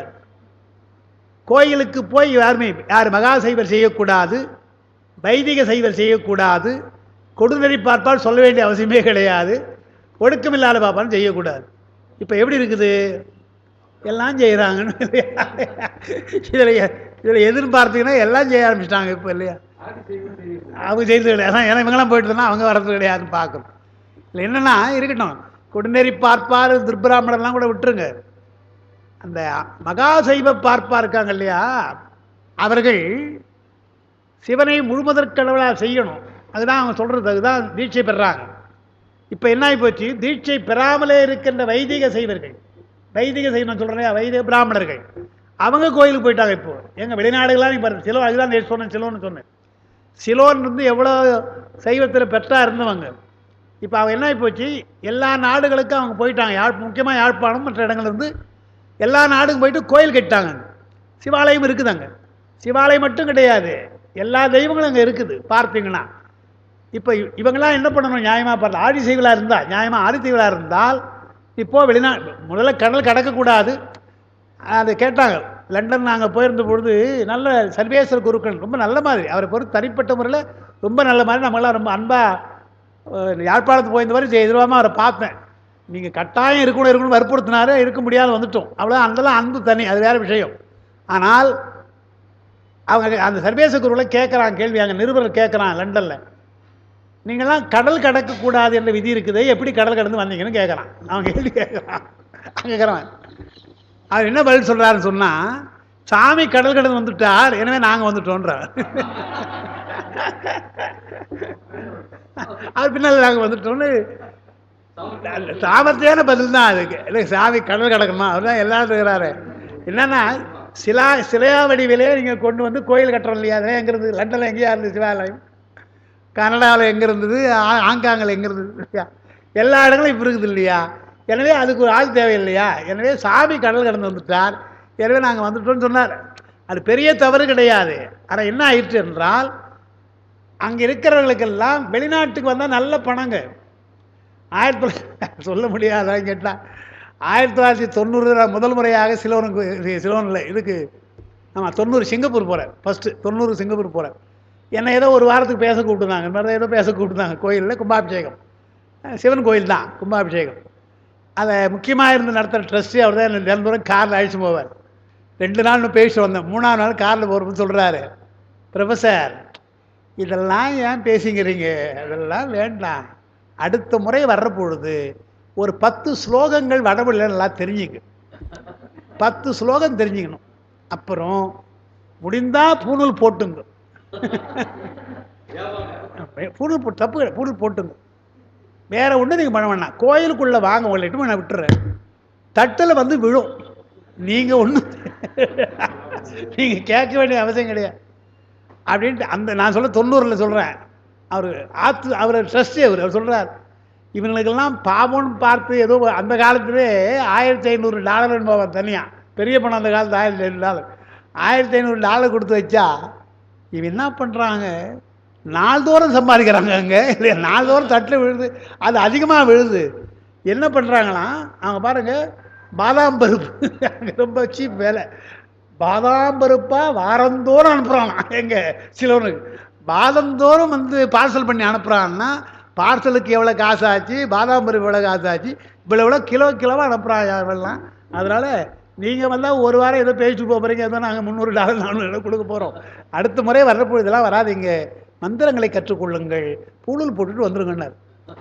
இதுதான் இப்போ அதுனா இப்போ அதனால் நினைச்சாங்க ஆடி செய்வதில் தான் சிவாலயம்னு போச்சு, என்னாச்சு, அவங்க என்ன பண்ணாங்க, நெகிழ்ந்தார்கள். ஆடி செய்வராக இருக்கின்றவர்கள் எதற்கும் வழிபாடு செய்யலாம்னு போயிட்டாங்க. எனக்கு தெரிஞ்சு நான் சொல்ல சர்வேஸ்வர குருக்கள் நல்லா படித்தவர், ரொம்ப அருமையான ஆகமெல்லாம் படித்தவர், அவர் கனகதுர்க்கை தான் போய் பண்ணிக்கிறாருங்க. நான் இப்பவும் போய் வந்தார், கனகதுர்க்கை அம்மன் அங்கே இருக்குது, துர்க்கை அம்மன் தான் பண்ணுறாரு. அதுபோல் சிவாலயம் இருக்குது, இருந்தாலும் பல தெய்வங்கள் எல்லாம் போய் வழிபட வேண்டும் என்று சொன்னால் ஆதிசேயரும் போயிட்டாங்க. அதுக்கப்புறம் மோசமானது என்னன்னு சொன்னால் ஆதிசேயர்கள் பத்த மாட்டேங்குது, நிறைய ஆள் கிடையாது. எனவே மகாசைவர்களாக இருக்கின்றவர்கள்லாம் அவங்கெல்லாம் வைதிக பிராமணர்கள், மகாசைவர்கள் கிடையாது, வைதிக பிராமணர்கள், ஸ்மார்த்தர்கள் இப்போ போய் பண்ணுறாங்க. இப்போ நடக்குது, அங்கெல்லாம் நடக்குது பார்க்கும் என்றால் எந்த நிலைக்கு அவர்கள் போகிறாருன்னு பார்க்குறோம் இல்லையா. அடுத்தான் இதெல்லாம் பின்னாள் நடக்கின்றது தான் அவர் சொல்கிறார். இவர்களுக்கெல்லாம் பேர் கொண்ட பார்ப்பார்களுக்கு கோயிலில் பூஜை பண்ணால் ஏன் இப்படி நடக்குது என்றால் அவர் அதான் பாட்டு சொன்னார் இல்லையா, மன்னனுக்கெல்லாம் தீங்கு நோய் நீ வரும் என்பதெல்லாம் அவர் சொன்னதுக்கு அதான் காரணம்ன்றார்.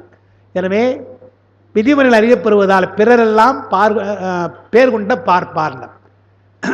அர்ச்சிக்கில் என்பதால், அர்ச்சனை செய்வது என்பதால், பிறர் பொட்டு என்பது பிற விளைவுகளை பின்னால் நடைபெறும் என்று கூறியதால் புலப்படுகின்றது.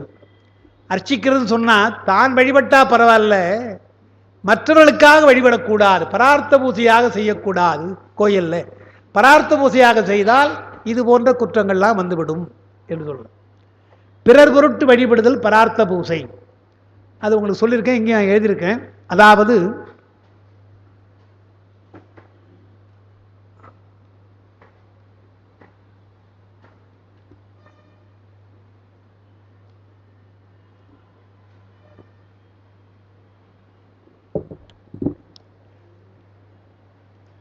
ஆன்மார்த்த பூசை என்பது இன்றைக்கு கூட நிறைய பேர் நம்ம ஆன்மார்த்த பூஜை பண்ணலை. நான் எல்லாம் செய்கிறது தான் ஆன்மார்த்த பூஜை நம்ம கோயிலுக்கு கொண்டு போகிறோம். அதனால் என்ன செய்தார்கள், கோயிலை கட்டிவிட்டதாலே நாள்தோறும் வழிபாடு இல்லை சிறப்பு வழிபாடு, சிறந்த நாட்களை வழிபாடு என்று சொல்லி பெரும்பான்மையான சைவர்கள் எல்லாம் இப்பொழுது கோயில் தான் போகிறோம், திருக்கோயில் வழிபாடு தான் நம்ம போகிறோம். ஆனால் ஆன்மார்த்தமாக நம்ம செய்வது கிடையாது. அதைத்தான் பின்னால் அவர் சொல்கிறார். தீட்சை என்பது என்ன என்று சொன்னால் யாருக்குரியது, வேத நெறிக்கும் ஆகம நெறிக்கும் உள்ள முக்கியமான வேறுபாட்டில் என்னன்னு சொன்னால், வேத நெறியிலே உபநயனம் என்பது பிறப்பினால் அந்தணர்கள், அவர்கள் தான் உபநயனம். தீட்சை என்பது யாருக்கு வேண்டுமானாலும் செய்யலாம், பிறப்பை பற்றி கவலை கிடையாது. இந்த ரெண்டு வேறுபாடு. இப்போது பிறப்பு பற்றி வேறுபாடு இல்லை என்பதாலே யார் வேண்டுமானாலும் தீட்சை பெறலாம். பெற்றான் சாம்பானுக்கு பெருமானே கடிதம் கொடுத்தாருன்னு பார்க்குறோம். பெற்றான் சாம்பானுக்கு பேதமர தீட்சை செய்ய வேண்டும், எங்கே சத்தியோ நிர்வாண தீட்சை செய்யணும்னு சொல்லிட்டார். அதனால் நமக்கு அது கிடையாது. தீட்சை பெற்றவுடனே என்ன ஆகும் என்றால் சிவன் மேலே நமக்கு அன்பு வந்து சிவ வழிபாட்டுக்கு போயிடுறோம். சிவ வழிபாட்டுக்கு போகிற பொழுது சமய தீட்சை பெற்றுக்கிற பொழுதே பெருமானுக்கு தொண்டு செய்ய நாமும் பெருமானை வணங்க வேண்டும். ஏன்னா இன்னொருத்தர் நம்ம துணையாக இருப்போம், இன்னொருத்தர் பூஜை பண்ணுவார், அதுக்கு துணையாக நாம் இருப்போம். அப்போ நாமும் அதுபோல் செய்ய வேண்டும் என்ற எண்ணம் வரும். அப்போ ஆன்மார்த்தமாக நாம் செய்வதற்கு விசேட தீட்சை எடுத்துக்கொள்ளலாம் என்று வரும். அப்படி தான் அந்த வழிபாட்டை நமக்கு சொன்னாங்க. அது ஒரு முறை. அதனால் ஆன்மார்த்த பூசையாக செய்ய வேண்டும், அது ஒரு முறை. அது இல்லாத பொழுது பரார்த்த பூசையாக கோயிலுக்கு போய் வழிபாடு செய்யலாம் என்று. ஆன்மார்த்தம் பரார்த்தம் என்றால் என்ன என்றால், பொதுவாக சில பேர் என்ன நினைக்கிறாங்க, கோயிலுக்கு சென்று வழிபட்டால் அது பரார்த்த பூசை, வீட்டிலே நாம் வழிபட்டால் ஆன்மார்த்த பூசை என்று நாம் நினைக்கிறோம். அது ஒருவேளை உண்மைதான், இருந்தாலும் அப்படி அல்ல.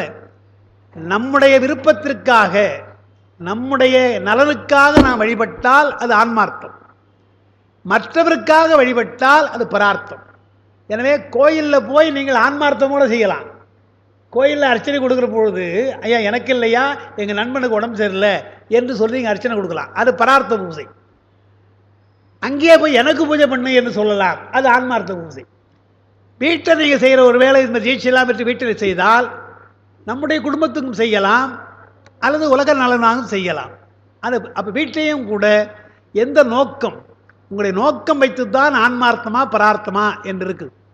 அதில் திருமூலர் என்ன செய்திருக்கிறார், இலிங்கம் என்கிற பொழுது இலிங்க வடிவத்திலே வழிபட வேண்டும், அதான் முறை. உங்களுக்கு சொல்லியிருக்க, மந்திரம், பாவனை, கிரியை, இந்த மூன்றும் வழிபாட்டுக்கு முக்கியம், எல்லா வழிபாட்டுக்கும் முக்கியம். மந்திரம் என்றால் என்ன, எந்த தெய்வத்தை நோக்கி வழிபடுகிறோமோ அந்த தெய்வத்திற்குரிய மந்திரம், அதைத்தான் மந்திர சுத்தின்னு சொன்னாங்க. 5 வகை சுத்தியில் மந்திர சுத்தி என்றால் என்ன என்றால், எந்த தெய்வத்திற்கு உரிய மந்திரமோ அதுதான் சொல்லணும். நீங்கள் வேறு மந்திரத்தை அங்கே சொல்லக்கூடாது, அது மந்திரம் தப்பாக போயிடும். அப்புறம் மந்திரம்தான் பெருமானுக்கு வடிவம், எனவே மந்திரத்தை நாம் சொல்லணும். பூ போட்டாலும் கூட ஒரு மந்திரத்தை சொல்லி தான் போடணும். அதில் மந்திரம் இல்லைன்னா ஒரு திருமுறை பாட்டை சொல்கிறோம் நாம். பாவனை என்று சொன்னால் பெருமானை எண்ணி, இங்கே இந்த நாம் வழிபடுகின்ற இந்த வடிவத்திலே பெருமான் இருக்கிறான் என்கின்ற பாவனை. கிரியை என்றால் அபிஷேகம், அர்ச்சனை, ஆராதனை, அலங்காரம், இதெல்லாம் கிரியை. இந்த மூன்றும் எங்கே சாத்தியம் என்றால், சைவ முறைப்படி அருவமாக, அருவுருவமாக, உருவமாக இருக்கிறார் பெருமான். 3 வகை திருமேனி நாம் சொல்கிறோம். 3 வகை திருமேனியில் அருவத்திருமேனியில் நீங்கள் வழிபட்டால், யோகிகள் போல அருவத்திருமேனியில் வழிபடலாம். வழிபட்டால் என்னன்னு சொன்னால், மந்திரம் அங்கே இருக்கும், பாவனை இருக்கும், கிரியை இருக்காது. அபிஷேக ஆராதனை பண்ண முடியாது அருவத்தில். உருவத்தில் இங்கே வழிபட்டால் மந்திரம் இருக்கும், கிரியை இருக்கும், பாவனை இருக்காது. எனவே என்ன சொன்னாங்க சைவத்தில், அருவத்தை காட்டிலும் உருவத்தை காட்டிலும் அருவுருவம் என்ற இலிங்கம் நல்லது என்றுதான் கருவறையிலே இலிங்கத்தை வச்சாங்க.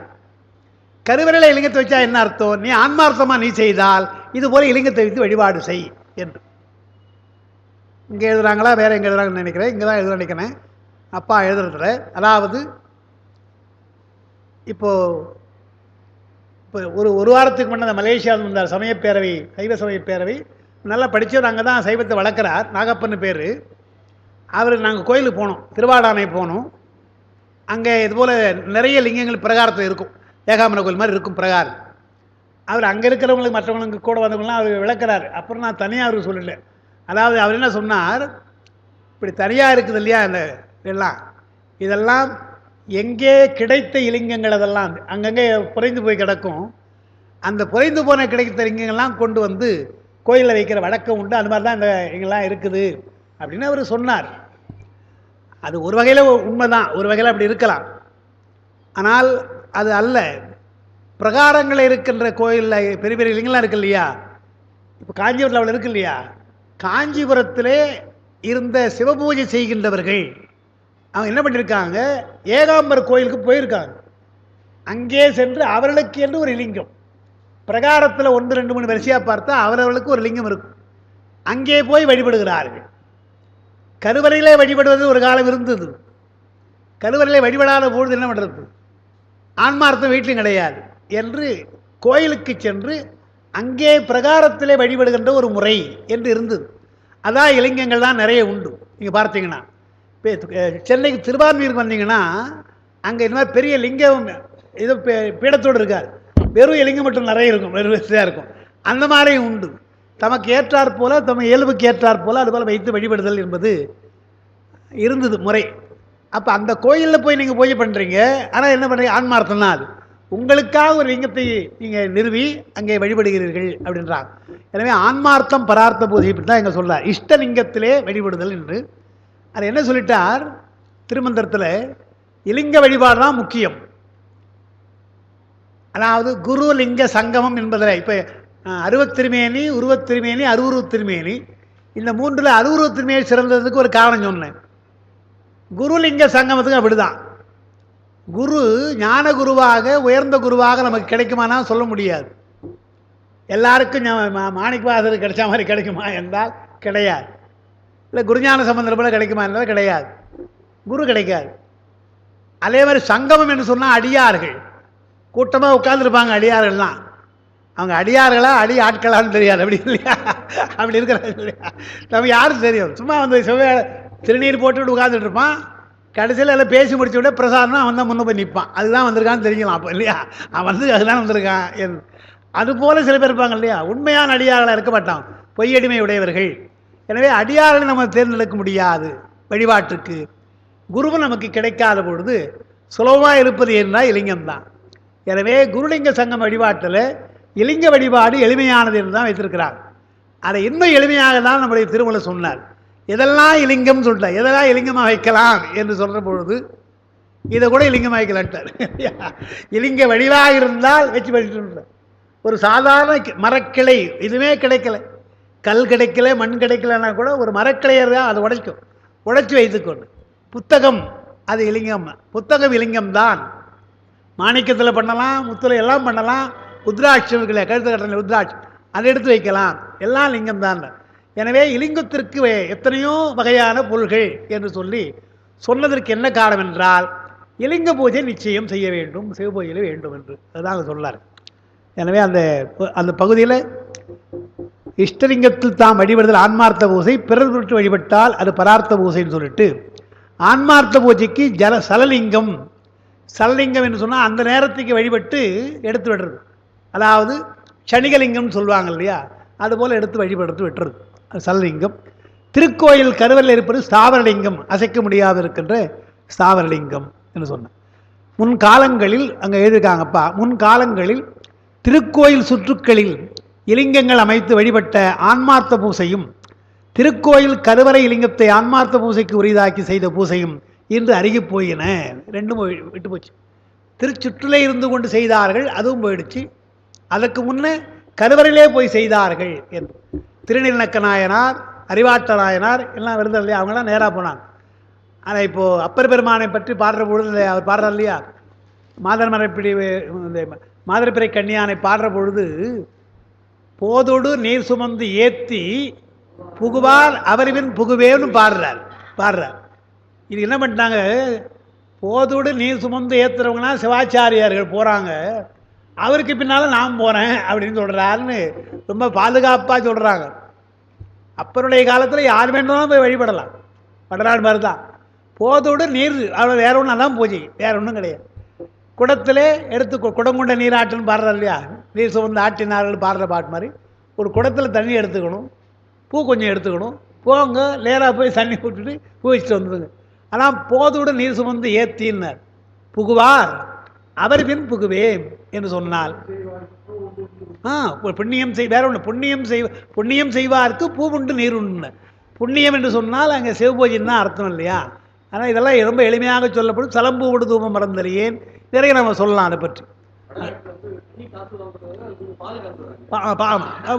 பால் செய்கிறாங்க, ஆமாம் பாலும் செய்வாங்க. அதான் பெரிய புராணத்தில் திருநக்கர் அறிவாட்டாளர் வரலாறுகள் ஆன்மார்த்த பூசையை திருக்கோயில் கருவில் செய்தவை விளக்குவன அங்கே செய்திருக்காங்கன்றார். சரி, அதுக்கு அடுத்தது திருக்கோயில் சுற்றுக்களில் உள்ள இலிங்கத்தை மூலலிங்கமாக கொண்டு வழிபடுவது மரபாயிருந்ததுன்னு ஒரு குறிப்பு எழுதுகிறார். நாம் செய்யலாம் ஆன்மார்த்தமாக. கட்சி ஏகம்பன் என்று சொன்னால் சிவாச்சாரியர் ஏகம்பன் கோயிலும் செய்கிறாங்க. இப்போ நாம் என்ன பண்ணலாம், இப்போ கூட அவங்க யாரும் கேட்க மாட்டாங்க. திருச்சுற்று இருக்கிற கோயிலில் போய் அது செய்தால் யாரும் கேட்க போகிறா, ஏன் அதுக்கு தண்ணி ஒன்று கேட்க போகிறாங்களா, அது பாவம் தண்ணி இல்லாமல் கிடக்குது. நீங்கள் பாட்டு என்ன பண்ணலாம், ஏதாவது ஒரு லிங்கத்தை தத்து எடுத்துக்கலாம், வேற என்ன பண்ணுறது, தத்து எடுத்துக்கிட்டு இது மாதிரி பண்ணி நேராக போங்க, ஏகம்ப பெருமானே எள்ளு ஊற்றுங்க, பெருமான் ஏற்றுக்கிறான் இல்லையா. ஆனால் சொல்கிறாங்க அப்படி செய்யலான்ற நல்ல முறை. இப்போ சிவனடியார் கூட்டம் அப்படி பண்ணாங்களே, பண்ணியிருக்காங்க ஞாபகம். பண்ணுறாங்க சிவராத்திரி நீங்கள் செய்கிறாங்க ஞாபகம். அது மாதிரி அதான் அடிப்படை தான், தப்பு இல்லை. அதுதான் வடிவ மூல. அதான் இனி அப்புறம் இன்னும் செய்தி தராங்க. மூலலிங்கங்களும் ஒரு காலத்தில் ஒருவர் தம்பருட்டு நிறுவி பின்னால் பரார்த்த பூசைக்கு உரியதாயிற்று என்பர். அதை மட்டும் அவங்க எழுதினாங்க. பின்னால் இந்த ராமேஸ்வரத்தை மட்டும் கொஞ்சம் நான் நீங்கள் எழுதியிருக்கிறேன். அதாவது அப்பா என்ன சொல்கிறாங்க, திருச்சுற்றிலே இருக்கின்ற சிவலிங்கங்களை நீங்கள் தத்தெடுத்துக்கிட்டு நீங்கள் போங்க, எனக்குரியவர் என்று எடுத்துக்கொண்டு பெருமானை வழிபடுற பொழுது ஏகம்ப பெருமானாக எண்ணி வழிபடலாம். அங்கே தான் அவர் தான் இருக்கிறார், அவரால் வழிபடலாம். உங்களுக்கு ஆன்மார்த்தம் வேறு இருக்கலாம். இப்போ ஏன்னா சில பேருக்கு ஆன்மார்த்தம் வேறு இருக்கலாம். இப்போ அப்பாவுக்கு ஆன்மார்த்தம் காஞ்சிபுரமாக இருந்தாலும் திருவண்ணாமலை தான் அவங்களுக்கு ஆன்மார்த்தமாக நீங்கள் பார்த்தீங்கன்னா பொதுவாக நமக்கு எப்படி சொல்ல, எப்படி சார் ஆன்மார்த்தத்தை நம்ம கண்டுபிடிக்கிறது, அது வேறு ஒரு கேள்வி இல்லையா? ஆன்மார்த்தம் எப்படி கண்டுபிடிக்கிறதுன்னு அது வயலாக தான் ரொம்ப அழகாக சொன்னார். அது நான் ரொம்ப பிடிக்கும் அவர் சொல்கிறது. என்னென்னா ஆன்மார்த்தெல்லாம் அலைய வேண்டிய அவசியம் இல்லை. எந்த ஊரில் நீங்கள் பிறந்தீங்களோ அங்கே இருக்கிற சிவாலயம் உங்களுக்கு ஆன்மார்த்தம்ட்டார். அதான் அடிப்படை. நம்ம ரொம்ப நிம்மதியாக போச்சு. இன்னும் நமக்கு ஒரு குழப்பம், 5 பேர் 5 இல்லையா ஆனுமா, நமக்கு 5 பாடல் பெற்ற ஸ்தலம் இருக்குது இல்லையா? ஏதெல்லாம் அது உங்களை எடுத்துங்க, ஏகம்பரம் எடுத்துங்க, திருமேற்றடி உங்கள் பக்கத்தில் இருந்தால் திருமேற்றடி எடுத்துங்க. இவர் ஏகம்பரத்தை எடுத்துக்கலாம், ஏன்னா அங்கேயே இருக்கிறாரு, எடுத்துக்கலாம். திருமேற்றடி இல்லைங்களா உலகாந்தந்தடி என்று உங்களுக்கு ஈடுபாடு வரும். நீங்கள் ஒன்று வேணாங்க, நீங்கள் அப்படி எண்ணி பாருங்க. பெருமானே எல்லா இடத்துலையும் இருக்கிற, காஞ்சிபுரத்தை எல்லா இடத்துலையும் இருக்கிற, எனக்கு ஏதாவது வழிகாட்டுப்பா என்று சொன்னால் கட்டாயம் காட்டிடுவார். கட்டாயம் ஏதாவது ஒரு வழி உங்களுக்கு வந்து விடும். அது தெரிஞ்சு போகும். அதை பிடிச்சிக்கணும். நீங்கள் அதை மாறக்கூடாது, அதில் சந்தேகப்படக்கூடாது. இப்படி ஒரு கனவு வந்தது, இப்படி ஒருத்தர் சொன்னார், அதான் முறை. நமக்கெல்லாம் பெருமை நேராக வந்து சொல்லுவாருன்னா அவ்வளோ தகுதி நம்ம இருக்கான்னா எல்லாம் சொல்லிடுவார். அவங்களும் வேலை சொன்னாங்க. அதுபோல் ஏதாவது ஒரு வழியிலே உங்களுக்கு இன்றைக்கு எடுத்துக்கொண்டு பரார்த்த பூசையாக இருக்கிறது ஆன்மார்த்தமாக செய்ய வேண்டும். பெருமானே பாடல் பெற்ற சில 5 இருக்குது. அது மட்டும் இல்லை, காஞ்சிபுரத்தில் எல்லாம் பெரிய தலங்கள் இல்லையா? நீங்கள் பார்த்து அது மட்டும் அல்ல, காஞ்சி புராணத்தில் எத்தனை தலங்கள் இருக்கிற பார்க்கலையா? அத்தனை தலங்களையும் பார்த்துட்டு 28 தளிகள் அப்பா எழுதுமா 28 தளிகள். அந்த 28 கட்சி பலதலையும் காணலாம், ஏகமனை காணலான்னு பாடுறார் இல்லையா அப்பர் பெருமான். அதுபோல் உங்களுக்கு விருப்பமாக இருந்தால் அதை எடுத்துக்கொண்டால் அது காட்டுமான், பெருமான் காட்டுவான். இல்லை உங்களுக்குள்ளே கூட மனசில் இருக்கலாம். இப்போ 5 பாடல் பெற்ற ஸ்தலம் இருக்குது. இப்போ எனக்கெல்லாம் சின்ன பொழுதே ஏகமன் என்ன காரணம் தெரிஞ்ச முடியாது. ஏன்னா எனக்கு கணக்கு வராது அப்போல்லாம். ஏன்னா இப்போ பொதுவாக இலக்கியம் படிக்கணும்னு கணக்கு வரான்னு சொல்லுவாங்க. அது பொதுவாக இலக்கிய ஆர்வ உடையவர்களுக்கு கணக்கு வராது.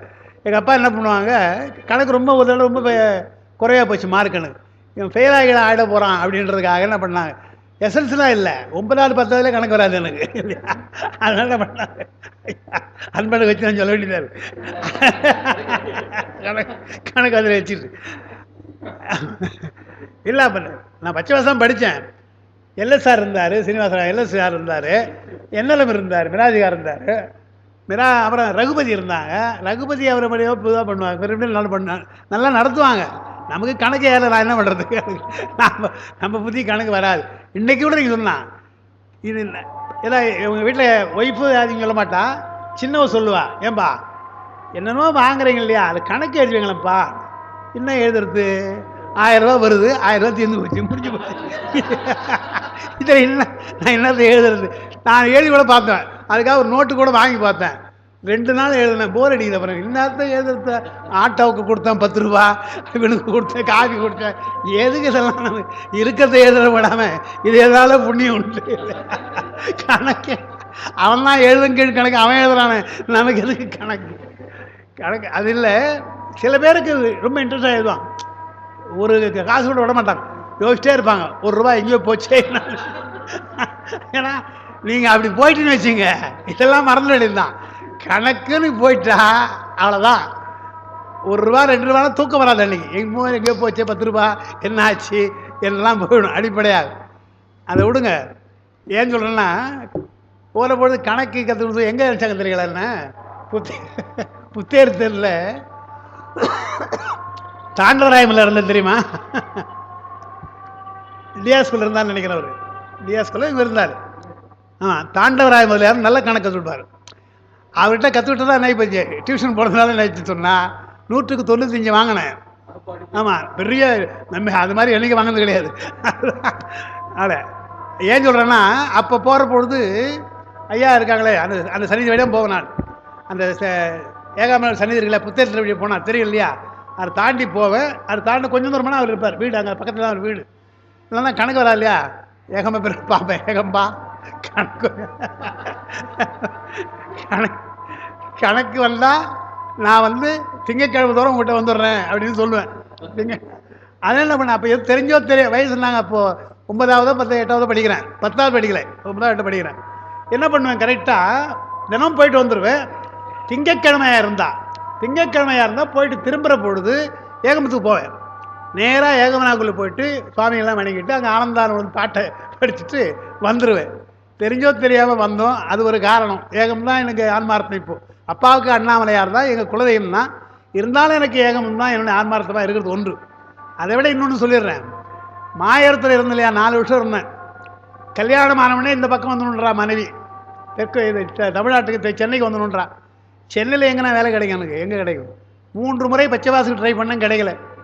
அப்போ என்ன பண்ணேன், வேறு ஒன்றும் இல்லை, ஏகம்ப பெருமானுக்கு பாட்டு பாடணும், ஆனந்தால் உகந்து பாட வேண்டும் என்று பூஜையில் ஒரு பதிகம், காணக்கண் அடியேன் பெற்றவாறே. பெருமானே, நான் மயிலாடுதுறையில் இருக்கிறேன், உன்னை திடீர்னு நினச்சா பார்க்க முடியல, மெட்ராஸுக்கு வந்துட்டோம்னா எப்போனாலும் வந்து பார்க்கலாம் இல்லையா உன்னை, அப்படி ஒரு டீல் எங்களுக்குள்ளே போட்டுட்டோம். அப்படி ஒரு டீல் போட்டு பாருங்கள். அது மாதிரி அதிகமாக போனால் ஒரு 10 நாள் 15 நாள் படிச்சிருப்பேங்க, அவ்வளோதான் படிச்சிருப்பேன். உடனே லாலா காலேஜுக்கு இன்டர்வியூ வந்துட்டோம் நினைப்பேன். அதனால் ஒவ்வொருத்தருக்கு அந்த மாதிரி சில ஈடுபாடு சிலருக்கு வரும். இப்போ நான் சொல்கிறது ஒரு என்னுடைய அனுபவத்தை சொல்கிறேன். அந்த மாதிரி ஒவ்வொருத்தரும் ஒரு அனுபவம் வந்து ஏதாவது ஒரு திருநெறி காரைக்காடு வரலாம், சில பேருக்கு கட்சி திருமேற்றலி வரலாம், இல்லை காஞ்சி புராணத்தில் இருக்கின்ற தலங்கள் வரலாம். அந்த மாதிரி நான் வழிபாடு செய்யலான்னு தான் அவங்களாம் சொல்லி வச்சுருக்காங்க, சும்மா சொன்னது கிடையாது. அதெல்லாம் நீங்கள் வழிபட வேண்டும் தான் சொன்னாங்க. அதனால் மூலலிங்கத்தை திருச்சுற்றிலே வைத்து மூலலிங்கமே நம்முடைய பெருமான் என்று வணங்கலாம் ஒன்று. அதுக்கடுத்து என்ன சொல்கிறாங்க, ஒரு காலத்திலே ஸ்தாபித்து வணங்கியவர்கள் யாரோ வணங்கியிருக்கலாம்.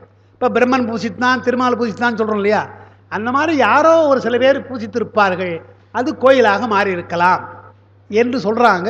அதுதான் நான் ராமேஸ்வரத்தை எழுதினேன். ஏன்னா மற்ற கோயிலெலாம் எப்படி இருந்தாலும் கூட ராமேஸ்வரம் நமக்கு நன்றாக திருவுரையிலே வருது, ஞானசம்பந்தரே இப்படி பாடுறார். ராமநதீச்சரம்னு ஒரு தலம் இருக்கிறது, ராமேஸ்வரம்னு ஒரு தலம் இருக்குது. ராமநதீச்சரம் என்பது ஏற்கனவே இருக்குது, நான் ஈஸ்வரன் இருக்கிறான் பெருமான், அங்கே போய் ராமன் வழிபட்டான், அந்த தலத்தில் போய் வழிபட்டான். இது அப்படி அல்ல, ராமேஸ்வரத்தில் கோயிலே கிடையாது, அவர் ஸ்தாபிக்கிறார். அவர் மணலால் ஸ்தாபித்து இலிங்கத்தை வழிபட்டதுனால்தான் அதை திருஞான கரெக்டாக பாடுறார். அதாவது தன்னுடைய மனைவியை வப்பினான் ராவணன், இருந்தாலும் கூட அவன் சிவபக்தன் அல்லவா, எனவே அந்த பழி தீர்வதற்காக ராமன் செய்த கோயில் என்றே அவர் பாடுறார். 2 பாட்டு பாடுறார், இப்படி பாடுறார். ஏன்னா ராமநேச்சரம். அது நான் ஏன் சொல்கிறேன்னு சொன்னால், அது இங்கே எழுதியிருப்பேன், வர்ணாசிரம சந்திரிகை என்று திரவியாதீன மகாசனிதனா விளங்கியவர் அவர் எழுதுந்தது வர்ணாசிரம சந்திரிகைன்னு. அதில் ஒரு செய்தி வருது, அதாங்க எழுதிருக்கேன். என்னன்னா, ராமேஸ்வரம் என்பது வேத பிரதிஷ்டை அப்படின்னு அவங்க சொல்கிறாங்க. ஒரு மறுக்கிறார், இவர் மறுக்கிறார், நம்முடைய மகாசனிதனா மறுக்கிறார். ராமேஸ்வரம் என்பது வேத பிரதிஷ்டைன்னு சொல்கிறாங்க. என்ன காரணம் என்றால், ராமன் ஆகம முறைப்படி வழிபாடு செய்கிறான் என்று சொன்னால் ஆகமத்துக்கு சிறப்பாக போயிடும். எனவே திருமால் அவதாரமாக இருக்கிற ராமன் வேதங்களினாலே பூசித்தான், வேதத்தினாலே பிரதிஷ்டை செய்தான், எனவே அது ஆகம மந்திரம் அல்ல என்று அவங்க சொல்கிறாங்க. அதுக்கு தான் மறுப்பு வருது. என்ன சொல்கிறாங்க, வேத மந்திரத்தில் பிரதிஷ்டை செய்தால் அது ஆன்மார்த்த பூசைக்குத்தான் உரியது, பரார்த்த பூசைக்கு உரியது அல்ல, இது விதி. ஆகம முறைப்படி பிரதிஷ்டை செய்தால், மந்திரங்களோடு செய்தால் அதை அவரும் பூஜை பண்ணலாம், பின்னால் வருகின்ற சந்ததியும் பூஜை பண்ணலாம். இப்போ ராமேஸ்வரத்தில் ராமன் வழிபட்டான், அவனை ஏதோ ஒரு காரணத்துக்காக தன்னுடைய பாவம் நீங்குவதற்காக, அவனுக்கு தெரியாதானா சிவாலயத்தை வழிபடணும்னு சொன்னால் சிவனை வழிபட்டால் ஆகம முறைப்படி தான் வழிபட்டாச்சு. பின்னால் வந்தவர்கள் அது ஆகம வழியாக இருப்பதுனால ஆகம பிரதிஷ்டை செய்துட்டாங்க, அப்படியே வந்துடுச்சு, அது அப்படியே இருக்குது. அதனால தான் நம்முடைய திருவரை ஆசிரியெல்லாம் போய் பாடுறாங்க. ஒருவேளை அவளுக்கு அது வேத மந்திரம் தான் இருந்தால் பாடியிருக்க மாட்டாங்க. அது ராமனுடைய ஆன்மார்த்தம், அது நாம் பாடக்கூடாது என்று இருந்திருக்கலாம். ஆகமத்தில் செய்ததாலே அது பரார்த்த பூஜைக்கு உரியது, நாம் சென்று வழிபாடு செய்யலாம் என்றுதான் ராமேஸ்வரத்தில் அப்பர் பெருமான் ஞானசம்பந்தம்லாம் போய் பாடுறாங்க இல்லையா. திருமறைகளை ஆசிரியர் பாடுவதற்கு காரணம் அது பரார்த்த பூஜைக்கு உரியது என்றுதான். அதனால் ஆகம மந்திரமாக இருந்தால் அது பரார்த்த பூஜைக்கு உரியது, வேத மந்திரங்களாக இருந்தால் அது ஆன்மார்த்தத்துக்குரியது என்று வைத்துக்கொள்ளும். இதெல்லாம் அந்த வேதாகமங்களுக்குள்ள சில வேறுபாடுகள் பார்க்கும். வர்ணாசிரம சந்திரிகைன்னு வருது. இந்த நூலில் என்ன அவர் எழுதுறாருன்னு சொன்னால் ஆகமத்தினுடைய சிறப்பு தான் சொல்கிறார். வேதங்களை காட்டிலும் ஆகமம் எவ்வளோ வகையில் சிறந்தது என்று சொல்கிறதுக்கு பலவற்றை அவர் சொல்கிறார். அதில் ஒரு பகுதி இங்கே பாருங்க. ராமன் வேத மந்திரங்களால் பூசித்தான் என்பர். வேத மந்திரங்களால் பிரதிஷ்டை மந்திரம் அர்ச்சனா மந்திரம் அமையுமாயின் அக்கோயில் பரார்த்த பூசைக்கு உரியதாக மாறுகிறாது. ஆகம மந்திரங்களால் ஆகம பிரதிஷ்டையும் ஆகம மந்திர அர்ச்சனையும் அமைந்ததால் தான் ராமேஸ்வரம் பரார்த்த பூசைக்கு உரியதாயிற்று. திருமறை ஆசிரியர்களும் பாடல்கள் பாடினார்கள் என்று நாம் போன்றோம். இது வர்ணாசிரம சந்திரத்தில் இருக்கிறது. ஆதீன நூல் வெளியில் இருக்கு. அந்த அவர் பேர் மறைஞான அவருக்கு இன்னொரு பேர் வரும், பண்டார சனி தான். தர்மயான பண்டார சனி தான். அவர் தான் 8வது 9 ஞாபகம் அப்படி தான் அவர் எழுதுந்தான். அது இப்போ புத்தகம் போட்டிருக்காங்க, அதுக்காக இருக்கு. அது ரொம்ப நாளைக்கு முன்னதுலேருந்தே இப்போ புதுசாக போட்டிருக்காங்க. சரி, அவர் 2ஆம் பக்கத்தில் அதான் ஆன்மார்த்தம் தம்மை நோக்கியது, பரார்த்தம் பின்ன நோக்கின்னு. இப்போ நீங்கள் பார்க்கணும். ஆதலால் திருக்கோயிலில் ஆன்மார்த்த பூஜையும் செய்யலாம், வீட்டில் பரார்த்த பூஜையும் செய்யலாம். திருக்கோயிலில் ஆன்மார்த்த பூஜை பண்ணலாம், வீட்டில் பரார்த்த பூஜை பண்ணலாம். இடம் நோக்கி கிடையாது, நோக்கம்தான் முக்கியம்ன்ற. அது எப்படி நடந்து போகிறோம். வீட்டில் இப்போ நாம் எப்படி வச்சுருக்கோம், சைவருடைய வீட்டில் நீங்கள் பார்த்தீங்கன்னா ஆகம முறைப்படி கோயில் கட்டுவது போல இங்கே வைத்துக்கொண்டு, சைவருடைய வீட்டில் கோயில் வீடு கட்டுற பொழுது பூஜைக்கு எங்கே என்று தான் முதல்ல பார்ப்போம். சமையலறை எது, தூங்குறது எதுன்றதெல்லாம் பின்னால் தான். முதலாவதாக பூஜை அறை, அது இப்போ நின்று பார்க்குறோம். இப்போ நாம் கூட பூஜை வச்சு, இப்போ நான் என்னுடைய வீட்டில் இப்போ என்ன இருக்குது, பூஜை தான் வச்சுருக்கேன். எல்லாம் என்ன சொல்கிறான், இவ்வளோ பெரிய பூஜை அறை உங்களுக்குன்றான். இதை பெட்ரூம் ஆக்கிருக்கலாமேன்றான் வந்து. ஏன்னா பெட்ரூம் தான் 3 வேலை கிடக்குது, ஒரு ரூம். ஏன்னா அவங்களுக்கு தான் வேஸ்ட் பண்ணுற மாதிரி. பூஜைனா என்ன, கொஞ்சம் இருந்தால் போதாதா, எவ்வளோ இருந்தால் போதாதா, வச்சுப்பாங்க. அது எப்படி அலமேரில் வச்சுட்டு எடுத்துக்க முடியாது போகிறாதான்றான். நாம் பூஜைனா அப்படி எடுத்து பரப்பி வச்சு பேசலாம் திருப்தியாக இருக்கும் இல்லையா. அது பூஜையை அப்படி வச்சுருக்கிறோம். பூஜை எல்லாம் மிக முக்கியம். அது சைவரோட ஒரு குடும்பத்தில் அதுதான் சொல்ல. அது யாகசாலை பாகசாலை போல் சிலதெல்லாம் நமக்கு இருக்கு இல்லையான்னு அதை எழுதுறாங்க. வீட்டிலே பூசை அறை, அதுதான் திருக்கோயில். நம்மை பொறுத்தவரையில் ஒரு கோயிலை நிர்மாணிப்பது போல பூஜை அறை வைக்கிறோம். ஏன்னா அங்கே காலை கழுவிட்டுலாம் போவோம், பூஜை பாத்திரங்களை மற்றதுக்கு பயன்படுத்த மாட்டோம், குளிச்சுட்டு தான் உள்ளே போவோம், இதெல்லாம் இருக்கு இல்லையா.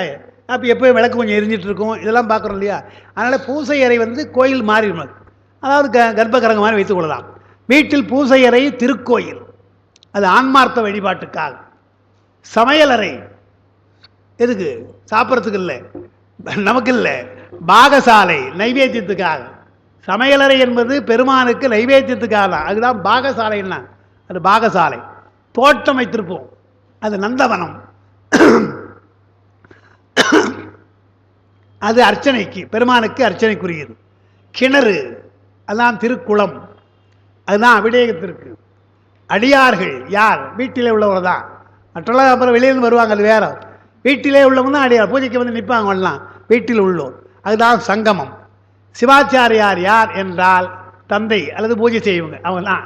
அது திருக்கோயில் என்னென்ன இருக்குதோ அதெல்லாம் ஒரு சைவருடைய குடும்பத்திலே இவையெல்லாம் அமையும். அதனால் இந்த முறைகளின்படி நடக்கிற பொழுது ஆன்மார்த்த பூசை பெருமானுக்கு செய்கின்ற பூசையாக அமைகின்றது. வீட்டிலே இது நடக்கணும்னு சொல்கிறாங்க. நமக்கு சொல்கிற பொழுது சிவபூஜையை பற்றி நிறைய விளக்கங்கள் நமக்கு சொல்லியிருக்காங்க. அடிப்படையாக எது இருந்தாலும் இல்லை என்றாலும் சிவபூஜையை பண்ணணும். முடியாத பொழுது அகப்பூஜை செய்யலாம்னு இருக்கு. அகப்பூஜை செய்து கொள்ளலாம். உடம்பு சரியில்லை, படுத்துட்டீங்க, என்ன பண்ணுறது, மனசுலேயே செய்யுங்க, தப்பு கிடையாது என்று சொன்னேன். போதும் பெறாவிடில் பச்சிலை உண்டு புனல் உண்டு, இங்கு ஏதும் பெறாவிடில் நெஞ்சு உண்டுன்னார் இல்லையா பட்டினத்தார். அதுபோல் நெஞ்சத்திலே வழிபடலாம் என்று நமக்கு சொல்லியிருக்காங்க. இதெல்லாம் நல்லதற்காக சொல்கிறது. அந்த பாத்திரங்கள் பூஜா பார்த்த முக்கியமாக இப்போ நீங்கள் பார்க்கலாம் கல்யாணங்களில் சீர்வரிசை வைக்கிற பொழுது நீங்கள் பார்த்தீங்கன்னா பூஜா சாமான் வைப்பாங்க. பதிவிளக்கு முதலாக வைப்பாங்க. பிள்ளையார் மனை முக்கியமாக அதெல்லாம் நம்ம பிள்ளையாரே வைப்பாங்க இல்லை, பிள்ளையார் முக்கியம் இல்லை, பிள்ளையார் மனைலாம் வைப்பாங்க பூஜை. அது வசதிக்கு ஏற்ற மாதிரி பித்தளையாக இருக்கலாம், எவர் சொல்லாக இருக்கலாம், வெள்ளியாக இருக்கலாம், அது வேறு. அதெல்லாம் நம்ம டிமாண்ட் பண்ணக்கூடாது. பூஜை பார்த்து வைக்கணும். சில பேர் எங்கள் பூஜைக்கு வெள்ளி தான் வேணும்னு சொல்லிடுறாங்க. அந்த நேரத்தில் சில பேர் கேட்பான் இல்லையா. அதெல்லாம் சீர்வரிசையோடு சேர்ந்து சொன்னால் வழிபாடு மிக முக்கியம்னு தான் வைத்திருக்காங்க அடிப்படையாக. சிலருடைய குடும்பங்களில் விரிவாக பூஜை நடக்கும், சில குடும்பங்களில் பூஜை அறை நிச்சயமாக இருக்கும் சைவ குடும்பத்தில்ன்ற. சரி, அதுக்கு அடுத்து ஆச்சாரிய அபிடேகம். அதன்படி தீக்கை பெற்ற சிறப்புடைய அந்தணர்கள் சிறப்பு சைவ அந்தணருக்கே திருக்கோயில் வழிபாடான பரார்த்த பூஜை செய்வதற்கு உரிமை உண்டு. ஏனை சைவ அந்தணரை திருக்கோயில் வழிபாட்டில் விலக்குவதே இம்மந்திரத்தின் நோக்கமாகும். ஏன் இந்த பாட்டை அவர் பாடினார்னா, ஆதிசைவர்களாக இருக்கின்ற அவர்கள் தான் அதற்கு உரியவர்கள், மற்ற அந்தணராக இருந்தாலும் கூட அவர்களெல்லாம் உரிமை கிடையாது என்று சொல்ல. சைவர் அல்லாத அந்தணருக்கு கோயில் பூஜை செய்வது கூடாது என விளக்கினார். சைவர் எத்தனை வகை? அங்கே பார்ப்பார் சொன்னாங்க, இங்கே சைவரை சொல்கிறார். பார்ப்பார் 5 வகை சொன்னார் இல்லையா, அதுபோல் சைவர்னார். ஆதிசைவர், மகாசைவர் இவர்களோடு, இதெல்லாம் ஏற்கனவே சொல்றது. ஆதிசைவர், மகாசைவர் இவர்களோடு அணுசைவர், அவாந்தர சைவர், பிரவர சைவர், அந்திய சைவர் என்று இத்தனை வகையாக சைவர்களை பிரிக்கலாம் என்று. அது என்னன்னு சொல்கிறாங்க. ஆதிசைவர், மகாசைவர் இப்போ சொல்லிட்டோம். இல்லையா. உபநயனமும் தீட்சையும் பெற்றால் அவர்கள் ஆதிசைவர்கள், உபநயனம் பெற்று சிவபெருமானை வழிபட்டால் அவர்கள் மகாசைவர்கள், அப்படி சொல்லியாச்சு. அது பிராமணர்கள், அவங்கள்லாம் இவங்களும் பிராமணர். அணுசைவர் சிவபெருமானை பொது நீக்கி வழிபடும் அரசர் அந்தணர், பொது நீக்கி வழிபடுகின்றவர்கள். சோழர்களுக்கு அதான ஒரு சிறப்பு. பெருமானுக்கு எத்தனை கோயில் கட்டிருக்காங்க. அப்போ அவங்களெல்லாம் அணுசைவர்கள் என்று சொல்றார். அரசர்கள், அந்தணர்கள். அப்புறம் அவாந்தர செய்வர், உழவு தொழில் செய்வோர். இவெல்லாம் உழவு. இந்த அணுசைவரில் எனக்கு நினைவு அரசர் வணிகர் இருக்கணும் ஞாபகம். எனக்கு அந்தரன்னு போட்டிருக்கிறேன், நான் கை தவறாக போட்டிருக்கேன். வணிகர்னு இருக்கணும், இப்போ தான் பார்க்குறேன். அரசர் வணிகர்னு போட்டுரும், அப்படிதான் எனக்கு நினைவு. அணுசைவர் என்பது அரசர் வணிகர். அந்த முன்னே ஆதிசைவர் சொல்கிறேன், முன்னே சொல்லிட்டோம்.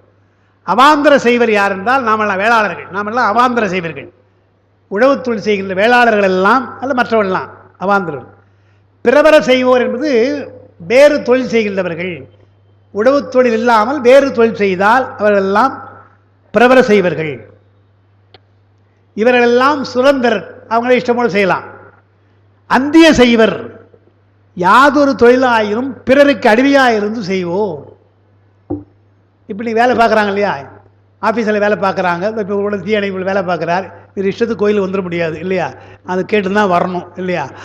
இப்போ இந்த 22 நாளாக இவ்வளவு உட்காந்துக்கிறார், அதுபோல் அவர் இஷ்டம் போல் வர முடியாது. இந்த மாதிரி மற்றவருக்கு அடிமையாக இருந்து செய்தால் அவங்கெல்லாம் அந்திய செய்வர்கள் என்று சொல்கிறார். இனி அமைச்சர் படைத்தலைவரும் அரசரோடு ஒப்ப மதிக்கப்படுவதால் அவரும் அணுசெய்வர், அவங்களும் அணுசெய்வர் சொல்லலாம் என்றார். அமைச்சர் மணிவாசகர், சேக்கிழார் அவங்களாம் இருந்தாங்க. படைத்தலைவர் ஏனாதிநாதர், சிறுத்தொண்டர் இவங்கெல்லாம் நாம் பார்க்கணும். இவ் அறுவகை செய்வரோடு சதாசிவ கடவுளரையும் சேர்த்து அனாதி செய்வர் என வைத்து சைவர் எழுவராக சொல்லப்படுவதை சிவநெறி விளக்கமாகிய சைவ சமய நெறி, சிவ தர்மோத்திர முதலிய நூல்களில் காணலாம் என்று 7 வகையான சைவர்கள் ஆதிசைவர் முதலாக வர்றது. அவாந்தர சைவர்னு 6 சொல்லிட்டு பெருமான் யார் என்றால் அவர் அனாதி செய்வர் என்று சொல்றார். ஏனென்றால் 3000 தில்லைவாழ்ந்தனர் நானும் ஒருவன் அவர் சொன்னார் இல்லையா, அதுபோல சைவர் என்று சொன்னால் அவரும் செய்வர் தான், அவர் அனாதி செய்வர். அவர் இதெல்லாம் ஆதியோ மகா செய்வரோ சொல்லக்கூடாது என்று பெருமானையும் சேர்த்து 7 வகையான செய்வர்கள் என்று சொல்றார். அதோடு அது முடியுதுன்னு நினைக்கிறேன் என்று. அதுக்கப்புறம்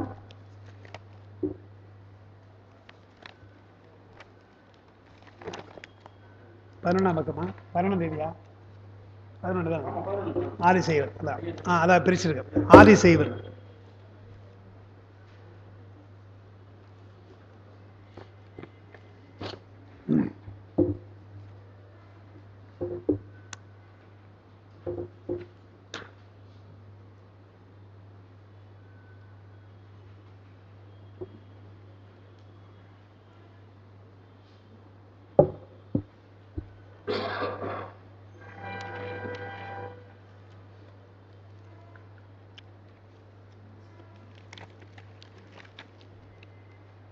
2 பக்கம் தான் இருக்குது. 2 பக்கம் தான் இருக்குது. 3 பக்கம் இருக்கு. 3 பக்கம் இருக்கோ? அப்போ என்ன கிடைக்கும் பார்க்கலாம். சரி, ஆதிசைவர் மகாசைவர் அவங்களும் சிறப்பு செய்வர்கள். அவங்க பொது செய்வர் கிடையாது. ஆதிசைவரையும் நாம் சிறப்பு செய்து கொள்ளலாம், மகாசைவரையும் கொள்ளலாம். ஏன்னா அவங்க சிவபெருமானை முழுமுதற் கடவுளாக கொண்டதுனாலே சொல்லலாம். இவர்கள் பொது செய்வர் இல்லை. பொது செய்வர் யார் என்றால், தீக்கை பெற்றால் அவர்கள் சிறப்பு செய்வர், தீக்கை பெறவில்லை என்றால் பொது செய்வர். அது முதலே சொல்லிட்டோம். அதுக்கு அடுத்து சொல்றார், பொது செய்வர்னு சொல்ற பொழுது அடுத்த ஒரு கேட்டகரி சிவனை வழிபடாதார். சிவனை எந்த காலத்தில் வழிபடக்கூடாதுன்னு சொல்லிட்டாங்க. சில பேர் பயப்படுவாங்க, வேண்டான்னுறாங்க, வேண்டாம் அப்படின்றாங்க, தெரியாமல் அவரை வழிபடுறீங்கன்றாங்க. திருமாலை கும்பிடுங்க, பெருமாளை கும்பிடுங்கன்றாங்க. அப்படி நம்புறாங்க இல்லையா? அவங்களுக்கு நான் ஒன்றும் சொல்ல முடியாது. ஐயப்பன் கோயிலுக்கு வாங்குறாங்க, எல்லாம் நிறைய சொல்கிறாங்க. அப்படி சிவனை வழிபடாதவர்கள், வழிபட்டாலும் பொது நீக்கி சிறப்பாக வழிபடாதார் செய்வர் எனப்படார். நாமெல்லாம் கொஞ்சம் யோசிக்க வேண்டியதாக இருக்கு. பெருமானையே நம்புறமா இல்லை கூட சேர்த்து நம்புறமா? நமக்கு என்னன்னா, சிவலிங்கத்தை மட்டும் தனியாக வச்சுட்டா பயமாக இருக்குது.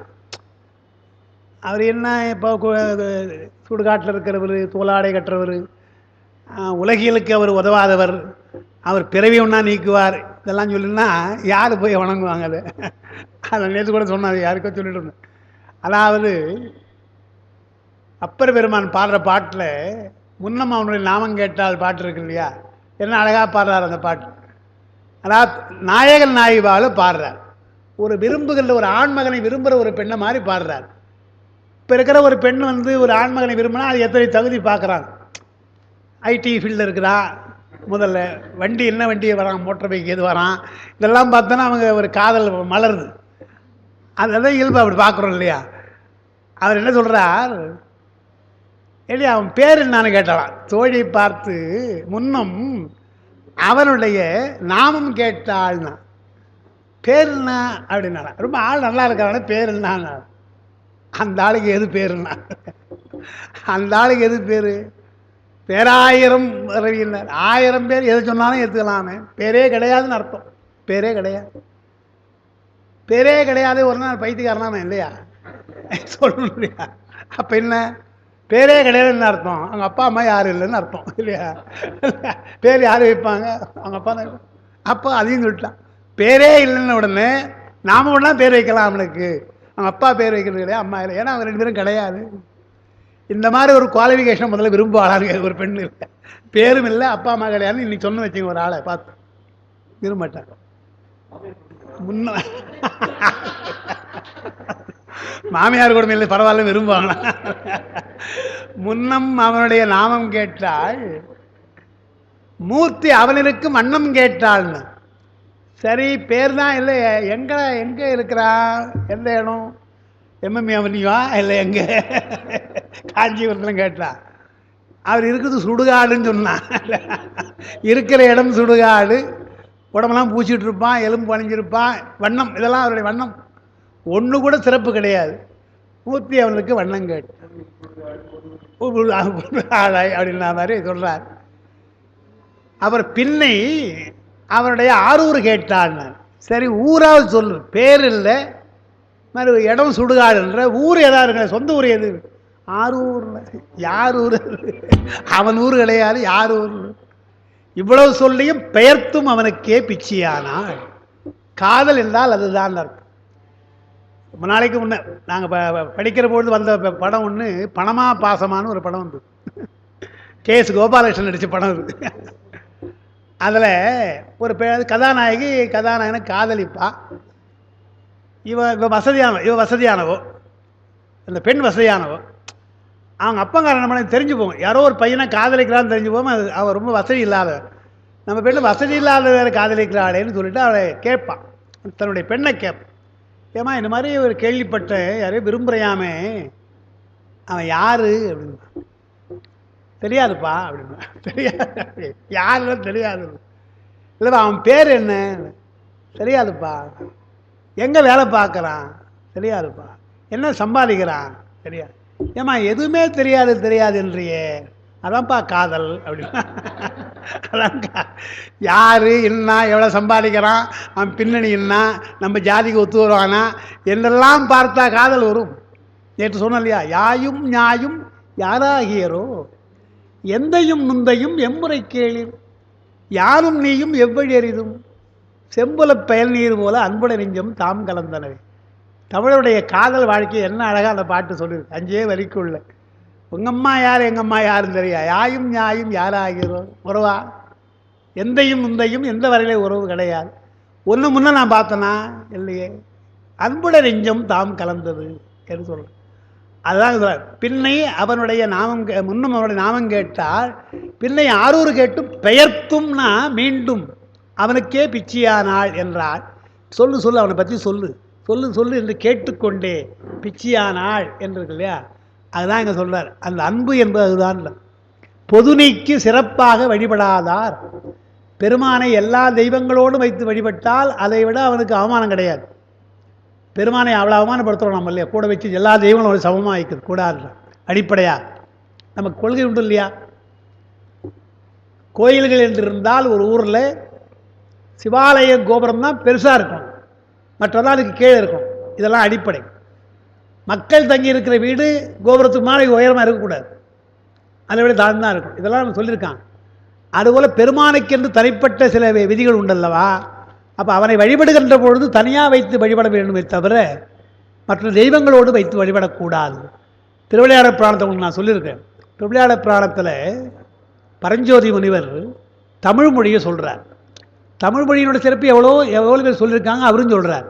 என்ன சொல்கிறார், கண்ணுதற் பெரும் கடவுளும் கழகமோடு அமர்ந்து பன்னுரத் தெரிந்து ஆய்ந்த இப்பசுந்தமிழ். தமிழுக்கு அப்படி சொல்கிறார்.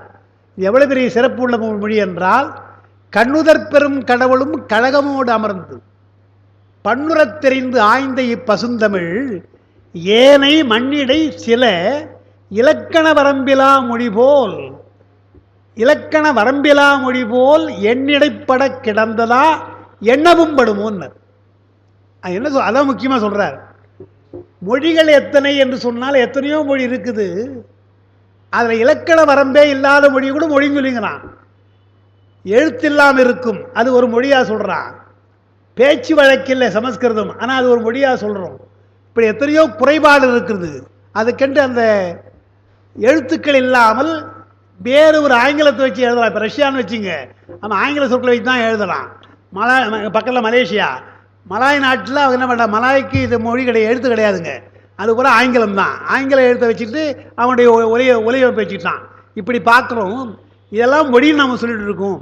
இதெல்லாம் இலக்கண வரம்பிலா மொழி போல் எண்ணிடைப்பட கிடந்ததா எண்ணவும் படுவோம்னார். என்ன சொல்கிறார், எத்தனையோ மொழிகள் இருக்கலாம், நீ என்ன சொல்லணும், தமிழ் என்று தனியாக சொல்லணுன்றார். அந்த அந்த அந்த இலக்கண வரம்பிலா மொழி போல சேர்த்து சொல்லிடாது.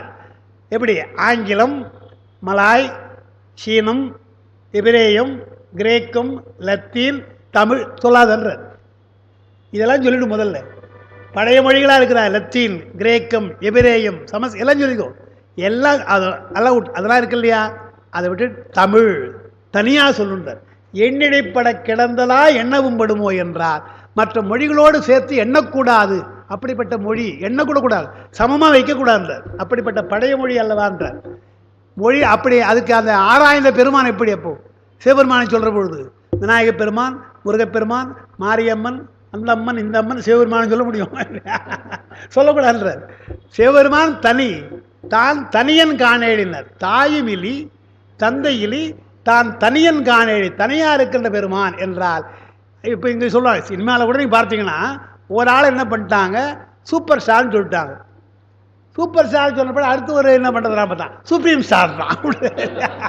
அவனுக்கு ஒரு அதாவது ஒரு சூப்பர்லேட்டிவ் போடுறதுக்கு ஏதாவது ஒரு ஆங்கிலம் சொல்லிருக்கு இல்லையா, அதுபோல் பெருமான் யார் என்று சொன்னால் மாணிக்கவாதன் சொல்கிறார், இப்போ சூப்பர்னு சொன்னால் அப்புறம் சுப்ரீம்னு சொல்லுவான். ஒருத்தனுக்காக என்ன பண்ணார், எது நீ சொல்கிற சொல்லு, எது சுப்ரீமா, சுப்ரீமுக்கு மேலே ஒரு சுப்ரீம் நம்பாள், சூப்பரா சூப்பர் மேலே சுப்ரீம், அப்படி ஒன்று ஒன்றா சொல்லணுமே தவிர அவனுக்கு மேல் ஒருத்தனும் கிடையாது. தனக்கு மேல் ஒருவன் இல்லாதான். தனக்கு ஓமை இல்லாதான் என்றெல்லாம் ஏன் சொல்றாங்க? அவனுக்கு இணையாக சொல்லாதீங்கப்பா. அதான் இங்க சொல்ற. பொது நீக்கி தனை நினைய வல்லாருக்கு என்றும் தனித்துணை தனியாக வரும். அவன் யார் தனியாக வருவான்? பொது நீக்கி அவனை வணங்கினால்தான் பெருமான் வருவானே தவிர இல்லை என்றால் வரமாட்டான். அது அப்பர் பெருமான் பாடுற பாட்டு. அதான் கட்சி அதாவது முதல் மைப்படிந்த கண்ணாலும் ஆவலும் அது ஒப்புடைய நல்ல நல்ல. ஆமாம் அது ஆமாம் அது ஒப்புடையங்கள் வருது. ஆமாம் மைப்படைந்த கண்ணாலும் பாட்டில் அது ரெண்டு சொல்கிறார். அது தமிழ் உள்ள சிறப்பை சொல்கிறார். ஒப்புடைய நல்லன்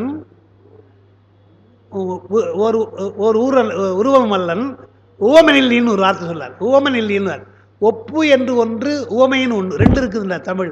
ஒப்பு என்று சொன்னால் இதற்கு இணையாக ஒன்று சொல்லலாம், ஒப்புமை. ஓமை சொல்லுகிற பொழுது இதை விட மேலான ஒன்று சொல்லணும் எப்பவுமே. அதான் ஓமை. எப்பவுமே ஒரு பொருளுக்கு சொன்னால் ஓமை சொன்னால் அது மேலாக இருக்கும், ஓமைக்கப்படுகிற போது தாழ்ந்து இருக்கும். ஒப்பு என்று சொன்னால் சமமாக இருக்கும். அப்போ அப்பர் பெருமான் என்ன பண்ணார்? பெருமானுக்கு ஒப்பு சொல்லலாமா என்றால் ஒப்பு கிடையாது, ஒப்பே இல்லாத போது ஓமையும் கிடையாது, அதுவும் கிடையாது, மேலே ஒன்று சொல்லாது என்று சொன்னான்னு சொல்லுவாங்க. அது எங்கேயோ இவர் லட்சுமிநாயக்கர் தான் அந்த மாதிரி உரை எழுதுகிறார். அது பரிமையில அப்படியே எழுதுகிறார். அதாவது இன்மையின் இன்னாதது யாதெனின் இன்மையின் இன்மையை இன்னாதது. அதான் பதில். இப்படி ஒரு குரல் சொல்றாரு. அது தமிழாக இருக்கிறதுனால அந்த சிறப்பு வருதுங்க. அந்த இன்மையின் இன் இருக்கு இல்லையா, இன் என்பது இன்மை போலன்னு அர்த்தம்.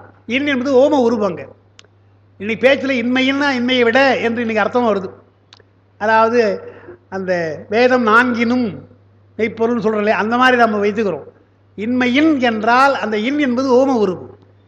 என்ன கேட்குறாரு வள்ளுவர்கிட்ட போய்? அவரே தன்னை கேட்கிறார். என்கிட்ட வந்து கேட்டீங்க நான் பாடுறேன். இன்மையின் இன்னாதது யாதெனின் என்கிட்ட வந்து கேட்குறான். வறுமையை விட அல்ல வறுமையை போல கொடுமையானது எது என்று என்னை கேட்குறான் ஒருத்தன். இன்மையின் இன்னாதது யாதெனின் இன்மையின் இன்மையின் இன்மையை இன்னாதது, அதுவே தாங்க. இது என்னையா பதில்? பரிமையழகு இப்படி ஒரு பதில் சொன்னா என்னப்பா என்றால் அழகாக எழுதுறாது குறை. இன்மையின் என்பது ஒப்பு தானே. இன்மை போல ஒன்று இருக்குதா என்று கேட்டால் இல்லைன்றார். இன்மை போல கொடுமை ஒன்று இருக்கிறதா என்றால் இல்லை, அதுதான் கொடுமையானது. அவன் கொடுமைக்கு அவன் தானா சாட்சி, வேற யாரும் கிடையாதா சொல்றோம் இல்லையா. அதே போல வறுமைக்கு போல கொடுமை எதுவும் கிடையாது, வறுமை போல கொடுமை உடையது வறுமைதான் என்று சொன்னார். பெருமானுக்கு சொல்றவர் சொல்ல இல்லையா, உனக்கு ஓமை யார் என்றால் நீதான் பண்ண, நீதான் நின்னல்லாது பிறகு சொன்னார் இல்லையா, கிடையாதுன்னார். எனவே அது சொல்லிட்டு அடுத்து வரை எழுதா பரிமையிலகர் ஒப்பின்மை பெறவே மிக்கதின்மை பெறப்பட்டதுன்ற. சமமாகவே சொல்லலைன்னு சொன்னா அதை விட ஒன்று இருக்குமா மேலே? சமமாகவே கிடையாது. இந்த வீரனுக்கு சமமாக யாரும் கிடையாது என்று சொன்னால் வீரனை விட இன்னொரு வீரன் இருப்பான், மாவீரன் இருப்பானா? கிடையாதுன்னு அர்த்தம். அதை சொல்ல வேண்டிய அவசியம் கிடையாது. இவனுக்கு சமமா என்ன பிறக்கணும் இல்ல, வல்லவனுக்கு வரைக்கும் பிறக்கணும் இல்லையா, அது ஒரு நாள் பிறப்பானே தவிர இப்போ கிடையாது என்பதற்காக ஒப்புமை இல்லை என்றால் மிக்கதும் கிடையாது என்று வருது இல்லையா. ஒப்பின்மை பெறப்படவே மிக்கதின்மை பெறப்பட்டதுன்னார். அதுதான் நமக்கு வச்சோம். தனக்கு ஓமை இல்லாதான்னு சொன்னார், ஒப்புன்னார். ஒப்புடைய நல்லன், அப்புறம் ஓமனில் இல்லை, ஓமையும் கிடையாது என்று சொன்னார். அதான் தனிமையான பொது நீக்கி தனிநிலைய வல்லார். எவ்வளோ கஷ்டப்பட்டு அவங்க எல்லாம் நிறுவி இருக்காங்க இல்லையா. சிவ அவர் நம்ம திருமூலர் சிவனோடு ஒக்கும் தெய்வம் தேடிங்கிறான். தேடிங்கிறான் பல பேர், தேடினும் இல்லை. சிவனோடு ஒக்கும் தெய்வம் தேடினும் இல்லைன்னு சொல்லிட்டு அதோட இல்லை, அவனோடு ஒப்பார் இங்கும் யாவரும் இல்லைன்னு என்ன அழகா சொன்னார் பாருங்க. சிவனோடு ஒக்கும் தெய்வம் தேடினும் இல்லை என்ற அந்த முதல் வார்த்தை இருக்கு இல்லையா, முதல் அடி நடத்திருக்கோம். அதை அது சிவபரத்துவம் சொல்றது. சிவனோடு ஒக்கும் தெய்வம் தேடினும் இல்லை என்பது சிவபரத்துவம். அவனைப் போல தெய்வம் கிடையாதுப்பா என்று சொல்லிட்டார். அப்புறம் அதில் ஒரு சைவ சித்தாந்த கருத்து என்னன்னு சொன்னால், சிவ சமவாதிகள் இருக்காங்க இல்லையா, சிவ சமவாதிகள் முக்தி பெற்றால் சிவனுக்கு சமம் நான்ட்டாங்க. அவங்க சொல்றது இப்போ சமம் கிடையாது, முக்தி பெற்றுவிட்டால் சிவனுக்கு சமம் நாங்கள் என்று சிவ சமவாதிகள். அதெல்லாம் சொல்றார். அவனோடு ஒப்பார்னர், அவனுக்கு கிடையாது, அவனால கிடையாது. அவனோடு ஒப்பார் இங்கும் யாவரும் இல்லைன்னா இங்க இருக்கிற உயிர்கள் உயிர்களெல்லாம் ஒருவேளை முத்தி பெற்றால் சமம் என்று சொல்லுகின்ற ஒரு போக்கு இருக்கிறது அல்லவா, அதுவும் கிடையாது. அப்போ முதல் வரியில் சிவபுரத்தை சொன்னார். அது மட்டுமல்ல, அந்த தெய்வம் உண்டு என்பதனாலே நிரீச்சரத்தை மறுத்தார், நிரீச்சரவாதிகளை மறுத்தார். ஈஸ்வரவாரத்தை எங்க சொன்னார். ரெண்டாவது அடியில் சிவ சமவாரத்தை மறுத்தார். அந்த மாதிரி அவர்லாம் சொல்லியிருக்காங்க. சரி, பொது நீக்கி சிறப்பாக வழிபடாதார் சைவர் எனப்படாதார். அப்புறம் இங்கே ஒன்று அது சொல்லி முடிக்கலாம். இன்னைக்கு சிவதீக்கை தகுதிகள் முக்கியமானது. சிவதீட்சை பெற வேண்டும் என்றால் என்ன தகுதினார்? ஊன் உணவு நீக்கல். அந்த முதல் விதியை பார்த்துட்டே முடிவு பண்ணிவிடுவாங்க. சரி, நமக்கு தீட்சை வேணுமா என்று முடிவு பண்ணிவிடுவாங்க. அதான் ஊன் உணவு நீக்கல். அதாவது சொல்லியிருங்க, அலெக்சாண்டர் போப்புன்னு ஒரு ஆள் இருந்தான். அவன் சர்ச்சுக்கு போகிற ஆள். அலெக்சாண்டர் வீரன் இல்லை, அலெக்சாண்டர் போப்புன்னு ஒரு பெரிய ஃபாதர். அவன் தினந்தோறும் சர்ச்சுக்கு போகிறது. சர்ச்சுக்கு போகிற பொழுது அவன் போனோன்னா அன்றைக்கி ஆலய மணி அடிக்கணும். பூஜை அடிக்கும் பார்க்குறான், அடிக்கவே இல்லை. பூஜை முடிச்சாச்சு, அடிக்கல. அவன் ரொம்ப கோபத்தோடு வெளியே வந்தான். என்ன பூஜை வழிபாடு பண்ணுறேன் ஆலய மணியை காணவே, வாட் இஸ் த ரீசன் அப்படின்னா, வாய் தட் டின் ட்ரிங்க் அப்படின்னா. உடனே பதில் சொன்னானா, milord there are 16 reasons. There are 16 16 காரணங்கள். What is the first reason? முதல் காரணம் என்ன அப்படின்னா, the bell was stolen by somebody yesterday. பெல் எவ்வளோ திருடி முட்டான் அப்படின்னா. அது பதில் சொன்னான், I am satisfied with the first reason you don't tell other reason. போகிறோம்பா, ஒரு ரீசன் போகிறோம், இனி 15 ஏஞ்சல் போகிறேன். ஆனால் ஏதாக இருந்தேன் போட்டு தான் உடச்சா கிடைச்சுன்னு சொல்லு. அதெல்லாம் வேணாம், திருடு போச்சு, முடிஞ்சு போச்சு இல்லையா? அப்போ ஒரு ரீசன் போகிறேன் எனக்கு போடணும்னு சொன்னாங்க. அந்த மாதிரி சிவதீக்கை பெற வேண்டுமா? ஆமாங்க ஊன் உணவு நீக்கும். சரிங்க, வரங்க. ஒரு ரீசனே மற்ற ரீசன் தேவை கிடையாது. போச்சு. ஊன் உணவு நீக்கல், கள்குடி நீக்கல். திருவள்ளுவர் இதெல்லாம் எவ்வளோ சொன்னவர் தான். மருந்து என்ற அதிகாரத்தில், மருந்துன்னு அதிகாரம், அதில் என்ன பண்ணார்? உற்றவன் எடுத்த உடனே யார் உற்றவன் தீர்ப்பான், மருந்து உழைச்செல்வான், அப்பால் நாற்கூற்றே மருந்துனார். 4 மருந்துன்னா நீ சாப்பிட்ற மெடிசின் மருந்து அல்லன்னாரு. அது அல்ல. எது மருந்து என்றால் 4 வகையானார். காலாக எடுக்கணும். 4 கால் ஒன்று இல்லையா, நாற்பால் ஒரு ஒன்று மருந்துன்னார். ஒன்று என்ன? உற்றவன்னார். நோயாளியே மருந்துன்னாருங்க. அது எவ்வளோ அழகாக சொல்லிருக்காரு. என்ன காரணம்னா, இன்றைக்கும் அது சித்த மருத்துவமாக இருக்கலாம், ஆயுர்வேதமாக இருக்கலாம், இல்லை அலோபதியாக இருக்கலாம், ஆளை பார்க்காம கொடுக்க மாட்டாங்க. நல்ல டாக்டராக இருந்தால் இல்லைன்னா கொடுத்து சாப்பிட சொல்லுங்க அப்படின்னுடுவாங்க. ஆளை பார்த்து என்ன பாடி கண்டிஷன், எல்லாருக்கும் ஒரே ஜுரம் தான், எல்லாருக்கும் ஒரே மாதிரி மருந்து இல்லை. இந்த மருந்து அந்த ஆங்கிலத்தில் சரி, தமிழ் சித்த மருந்து சரி, அவனுக்கு எல்லாம் மாதிரி கொடுப்பான். ஏன் அப்படின்னா, அவர் பெருமையாக எழுதுறார். உற்றவனை ஏன் சொன்னார்னா, முதலாவது அவன்தான் போய் உட்கார்ந்து சொல்லணும். என்ன சொல்லணும்? எனக்கு இந்த மாதிரிலாம் இருக்குதுங்க என்று அதை ஒழுங்காக சொல்ல தெரியணும் இல்லையா? அப்போ தான் டாக்டர் இதெல்லாம் சிம்டமா, இந்த சிம்டத்தை அவன் சொல்கிறான் இல்லையா, சொல்லுவதிலிருந்து அவர் தெரிந்து கொண்டார் பாதி. அப்புறம் தான் அவர் டயக்னோஸ் பண்ண போகிறார். நாடியை பிடிக்கிறாரோ இல்லை ஸ்டெத்தை வைக்க போகிறாரோ, அது அடுத்தது. சொல்லுகின்ற போது சரியாக சொல்லணும்னு வச்சிங்க, தப்பாக போயிடும். வயிற்று வலியான்னு கேட்டால் இல்லைங்க தலைவலின்னு சொன்னான். வயிற்று வலி இருக்குதுங்க, அதோட தலைவலி இருக்குதா உண்டு. இது எப்போ வலிக்குது, இது எப்பவும் வலிக்குது, ஏதோ ஒன்று சொல்லி ஆகணும் இல்லையா? இதெல்லாம் கரெக்டாக சொல்லணும். ஏதோ ஒரு படத்தில் ராகேஷ் டாக்டராக இருப்பார். நோயாளி வருவான், வந்தவுடனே அவன் கேட்பான், டாக்டர் நாகேஷ் என்னங்க உடம்புக்கு, என்னப்பா உடம்புக்குன்னா, அதை நீ தான் சொல்லணும் அப்படின்னு. ஏன்னா அவன் டாக்டர் இல்லையா, நோயாளி நீ தான் சொல்லணும் அப்படின்னா. இவன் சொல்லுவான், நீ மாட்டாஸ்பத்திரிக்கு போக முதல்ல அப்படின்னா. அங்கதான் பேசாமல் நிற்கும். அது சொல்ல தெரியாது. அப்போ தான் பெற்ற அந்த நோய் இருக்கு இல்லையா, நோயை சொல்ல தெரியணும் முதல்ல. அப்புறம் எழுதல பெருமை எழுதலாம், நோய் சொல்ல தெரியணும், நோய்க்குறிகளை சொல்ல தெரிதல். அப்புறம் டாக்டர் என்ன சொன்னாரோ அதே மாதிரி மருந்தை சாப்பிடணும், அதே மாதிரி பத்தியம் இருக்கணும். அதை விட ஒன்று சொல்றார், அதான் நீ சொல்றது, இந்த டாக்டரை கொடுக்கிற மருந்தினால் நமக்கு நோய் தீரும் என்று நம்ப வேண்டும். இது ரொம்ப முக்கியம். இன்னைக்கு அதான் சொல்றாங்க. இப்போ ஏன் அதிகமாக இந்த விசிட்டர்ஸை சேர்க்கறது கிடையாது. சில ரொம்ப சீரியஸ் கேஸெல்லாம் இருந்தாங்கன்னா கொண்டு அவங்க சேர்க்குற விசிட் சேர்க்க மாட்டாங்க. ஏன்னா இவன் சும்மா இருக்க மாட்டான். என்னடா இப்படி ஆகிட்டேம்மா போனோன்னு அது அவன் அப்போ தான் கொஞ்சம் தேறி வருவான்.